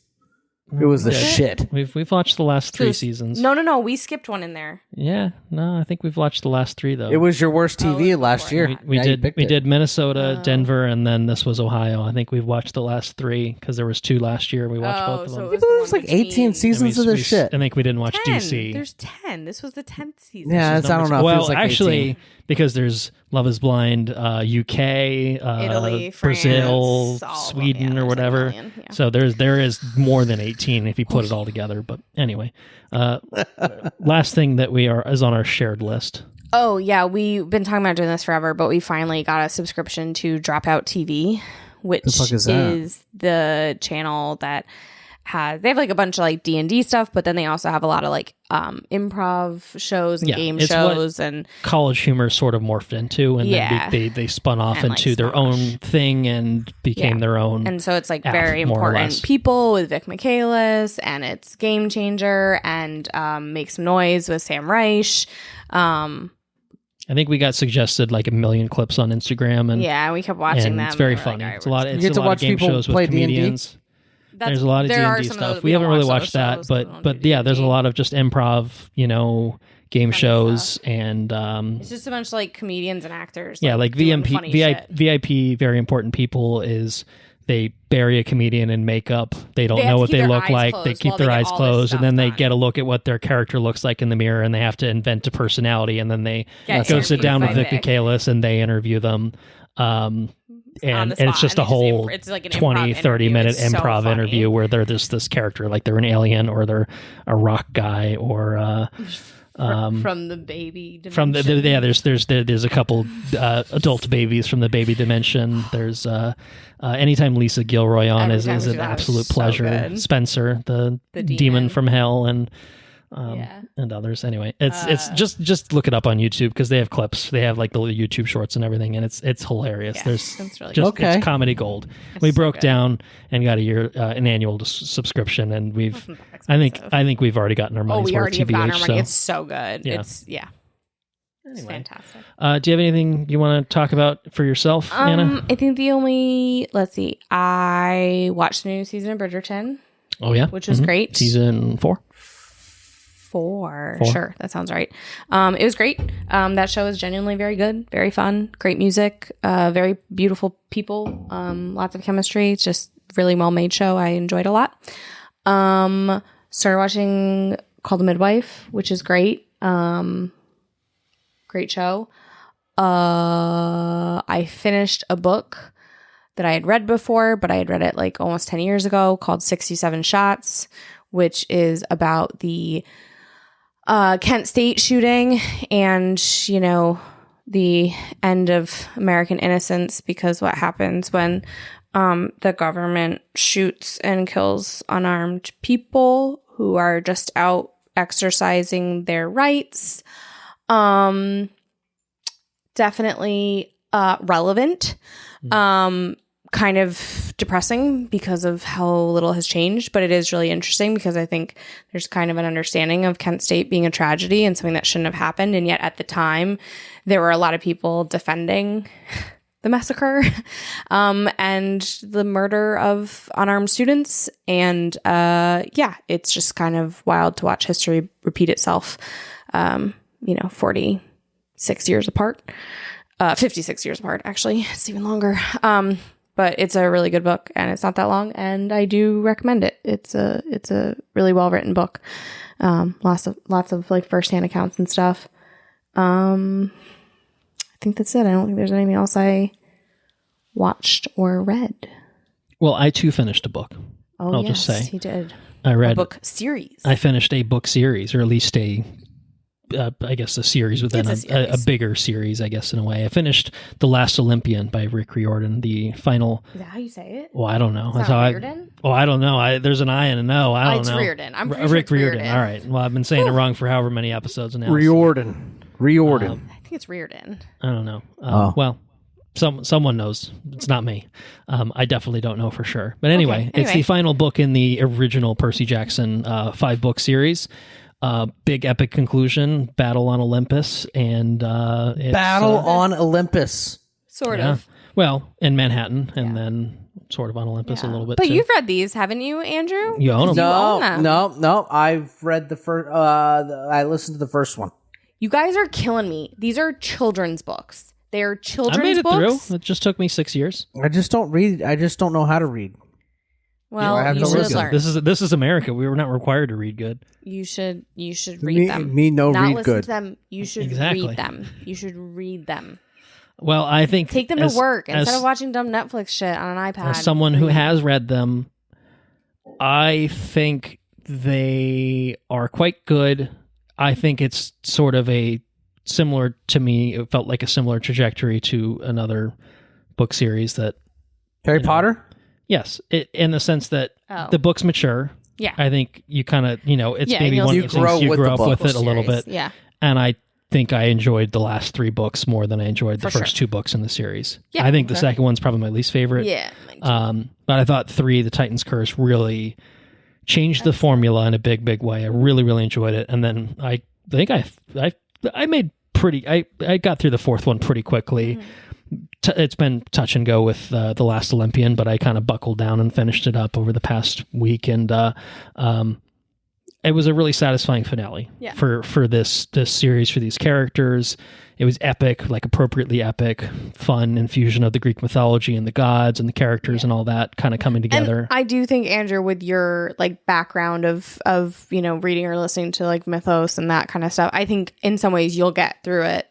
Like Yeah. the pacing will be easier for you than for Okay. Colton because you Yeah. have that background, which is background yeah, that I anyway. had when I read them. I just, if the first one like didn't like hook you into like reading the second one, I don't think the second one's going to hook you into reading the third one. But I think when you get to the third one, Yeah. then it starts to really. And- that's to me where it kind of just like, oh, this It's really is good. clicking. This is clicking for me. So there's a whole nother book series, and then there's another book series, and then I think he Oh, man. started another All one. right, well, hold on. So There's a sequel series that is good. but It's he's now excellent. writing a series And then that is. he did a series that was to that, but was only sort of related and had But cameos. now he's writing a series that is between the first 2 sets of series. So I can just So. read this first series, right, and be done. Stick with the 5, and I you think, might be good. I but think you will. maybe the Heroes I of think Olympus you will one is worth want it. to But read the second series because it brings in Roman stuff Oh, that's cool. in a really interesting way. But the first series is definitely like it's good. I would recommend it. That's all I'm saying. I Well, would recommend it. I'm sorry. Did, Read have it. That's you it. have you done anything else? No, that's the one thing that I have to say for myself. Well, what I will other say than is to that- say watch the best picture ones that we hadn't really talked about. oh yeah, Andrew you're and I. gonna fucking love Train Dreams. This is my recommendation to you. Check out Train Dreams. Check out Sentimental Value. Secret Agent. I would check out Secret too. Agent's very good too. I think whenever you have time, no rush, no urgency, but most of these things are streaming. Worth or will watching, be streaming. yes. I Check just them out. think I feel like we finished Train Dreams and we are like, oh shit, Andrew's gonna Train fucking Dreams love this especially movie. is the one that You're like gonna love that movie. just find a I'm night all where you over can it. where you can take it in. It's under 2 hours. It's on Netflix. All over it. Baby goes to bed one night, Sarah's sleepy, and I go watch it. That sounds perfect. Just find the right night. Yeah. Anyway, yes, I'm sorry. So it's your turn now. We have at the beginning of the year we had the house painted during Christmas. I guess not the beginning of the year, end of the year, whatever. End of last year, I guess. Yeah, we had the house painting, and it was kind of like before the babies were born. We had a lot of fun doing house projects and stuff. Oh yeah, I And, remember the shiplap. That was like the first thing, right? That was like the first thing during the COVID days. Yeah. Yeah. Way back. And way back. so, anyways, we haven't done it. We haven't done anything in a long time. So, at the end of the year last year, we had the house painted like it was. We had it painted gray, and We got a new couch, which was a hard removal for me because I like the couch a whole lot, but it was like a very sink-in couch, and this couch that we got is like a sit-on couch, and it's got recliners and stuff in it, but it's grown on me. I like it. Anyways, needless to say, I've been working. I got rid of the piano, so the guy that painted the house, he's got I told myself, I want to have the house where like every holiday I want to play holiday music on the piano. And I want to have a house with a piano in it. And I did that, and we just never did anything with the piano. I never took lessons, never put the effort forward or whatever. And so whenever he was here, he was telling me that his kid plays the piano and stuff. And I said, well, you know what, dude? If you come back and paint my doors, I'll give you the piano. And so that's what he did. He came back and painted the doors, and I gave him the piano. And his kid eats it up. He loved it. And I felt very good about it. It actually brought a tear to my eye, but made me feel very good. But we turned that room into a record listening room. So we call it the lounge. That's cute. I like that. I like that. But another name for it is called the analog room. That's what I like to call it because we're not having fucking phones. Okay. Yeah. We're disconnected. No screens. We're listening to music, and maybe we're reading some Percy Jackson on an on-screen kind of deal, right? Could do that. So we put a couple of like little leather chair recliners in there. Nice. And then we got like this record holder deal and the record player on a new cabinet.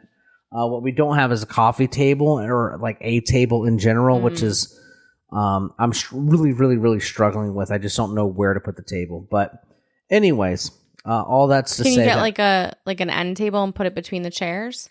Well, that's where we put the record holder. I'll send you a picture of what we got going on. Because we could put a coffee table in there, but then it like ruins because their chairs are recliners. You don't really want something in front of them. You want something on the sides almost. And then we got this very, very nice piece of furniture that holds all the I put all the movie scores and stuff that I have on display on that record holder, and I put all the music ones in the cabinet. Like CDs, like not CDs, but normal albums. And so to put a table in front of that, it just doesn't work. There's too much furniture in between the chairs. Yeah. So, anyways, that's the biggest thing that we've done is make that the lounge. That's fun. I like that. And I watched the big movie of the year. Apparently. I didn't know I was watching it at the time, but it's nice to know that I'm in on the conversation now. Well, that's why I texted you. I was just like, I mean, it might be kind of weird if we record an Academy Awards episode and one of us hasn't seen the Best Picture winner. Yeah, it's kind of strange. I don't know how it got there, but it's there. I think that's pretty much all I've been up. We're gonna end up going into a different kind of business on the side. We're gonna get into storage, which is pretty cool. So that's a thing that's in progress. We put an offer on a property, they accepted it. We're talking with the county about zoning and that kind of thing. So to be continued. Work in progress. Work in progress. Literally. Cool.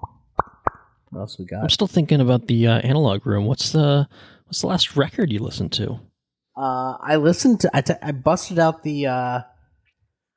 What was the last one I listened to? I want to say I listened to Sinners last. Shut up! That's us too. We finally opened it.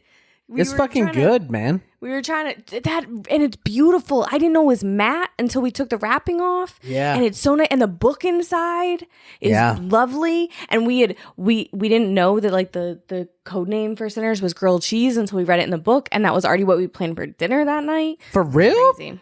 Mm-hmm. It seemed like everything was tracking all Sinners until it wasn't for the Oscars. Yeah, but it was for Ludwig. But it was for in many ways. Ryan, it was for. And I guess and I think that's I have the Frankenstein album is fucking pristine as well. It's very nice. Because that's another Made by Mutant. No. Or Made by Mutant, I mean. Because Mondo still exists, but they've kind of splintered from each other. Yeah. So, but they do kind of a similar sort of thing of really, really lovely vinyl sets, or collectors, editions of whatever. So, and the Frankenstein's nice, but it's like you put that on, and it's like soundscapey. Whereas Yeah. like Sinners, you lock the fuck in. You yeah, know, like, Sinners has you're just in the got moment. like it's just got so much. Not that Frankenstein doesn't have personality, but It's different, like, though. it's very different. Yeah, Got the voiceovers, the Haley Steinfeld song where she flips the script. It's just cool. Yeah, I know. it's very good. Yeah. So, anyways, that's what's going on in the analog. Very room. nice. Pretty Very, cool very place to nice. be. Well, I like I the think, lounge. It sounds cool. yeah. That's kind of they what both our got a front. nice That's kind of range what here. our front room is like. Yeah, Like you know right. how our living It's not room is segmented literally, right. But we have it's kind of like the two effectively sections. Like built we have that way. like the couch in front Yeah. of the TV, but then we have like the fireplace and chairs around there and the record player. Yeah, We've totally. been like a lot more lately, like putting on a record and then reading in record that on, area. read. Putting Percy lighting Jackson, candles, everything. tea. It's Yeah. it's a very nice way to be. The world's going to shit real Yeah. bad. Find, I just find want some to fucking solitude, sit in my and, room. peace, however you can. Yes, definitely. So Yep. yeah, get off the fucking screens, man. Yep. Yeah, good to separate yourself sometimes. All Still right, stay well, informed, but of course, take time of away course, from the you can't divorce yourself from reality entirely, but you have Of to. course you not, have no. to But you can't detach doom yourself scroll. sometimes. can't doom Doom scroll. scrolling is bad. Gotta take the Bad breaks. for your mental health. All right, why don't we leave it there? We're looking at a lot of screens. Obviously, this is a very screen sort of thing, but maybe you, the listener, have just been sitting in a chair for 2+ hours listening to this, just taking it in, and not thinking about all the horrible shit in the world, except for the times we remind you of it. But so it goes. It's inevitable. Anyway, thank you all for listening. If you enjoyed what you heard, please spread the word. We are on Patreon at patreon.com/watch review repeat. You can get early access to all of our regular episodes, and big news, we didn't say this up top, we have a bonus episode currently available exclusively on Patreon covering the 1997 Disney Hercules. Super accurate. Very, Super very lore historically. accurate. We did Super talk about historically how accurate. extremely lore accurate it was in many, many ways, particularly Hera's great affinity for Hercules. Loves them. Yes, indeed. Yes, indeed. She loves that kiddo. She just loves him. Anyway, it was a really, really fun bonus episode to record. Had a lot of fun watching the movie, of course, too. So check it out. Well, it's a timed exclusive on Patreon. We are going to be doing, I think, maybe a couple more Greek mythology inspired projects Pegasus ahead of short film, the Odyssey. please. Pegasus maybe, short film. maybe this Pegasus short film is okay. something to Oh my God, it's talk like 30 about. minutes and it's great. We What's could the do that. song? We could do something else gotta with find it. it. We could do, there's not as many options as you would think, but there are options nonetheless. So we're gonna figure it out. We'll do something. Yeah. So that's kind of the plan. Leading up to the Odyssey in July. Still a few months out, obviously. Our websites. I'm sorry. I didn't mean to cut you off. I'm just going to be like, yeah, you got a book to read by then. Working on it. Well, Colton's not allowed to see the Odyssey until he finishes reading the Odyssey. Oh shit. yeah. She's laying down the law in this house. Correct. Which And, version are you reading? Maybe we can get on I'm the just same having boat. him do the Robert Fagles version. Robert Fagles. I don't know Robert Fagles, but I'll look. There was a great review that said in the beginning of the book, because this is as far as I've gotten, but it's basically like it'll make you want to turn off the Smashing Pumpkins and Melrose Place. So anyway, it was shit. translated in the 90s in case you couldn't tell from that remark it's alone. a good translation. It's a good one.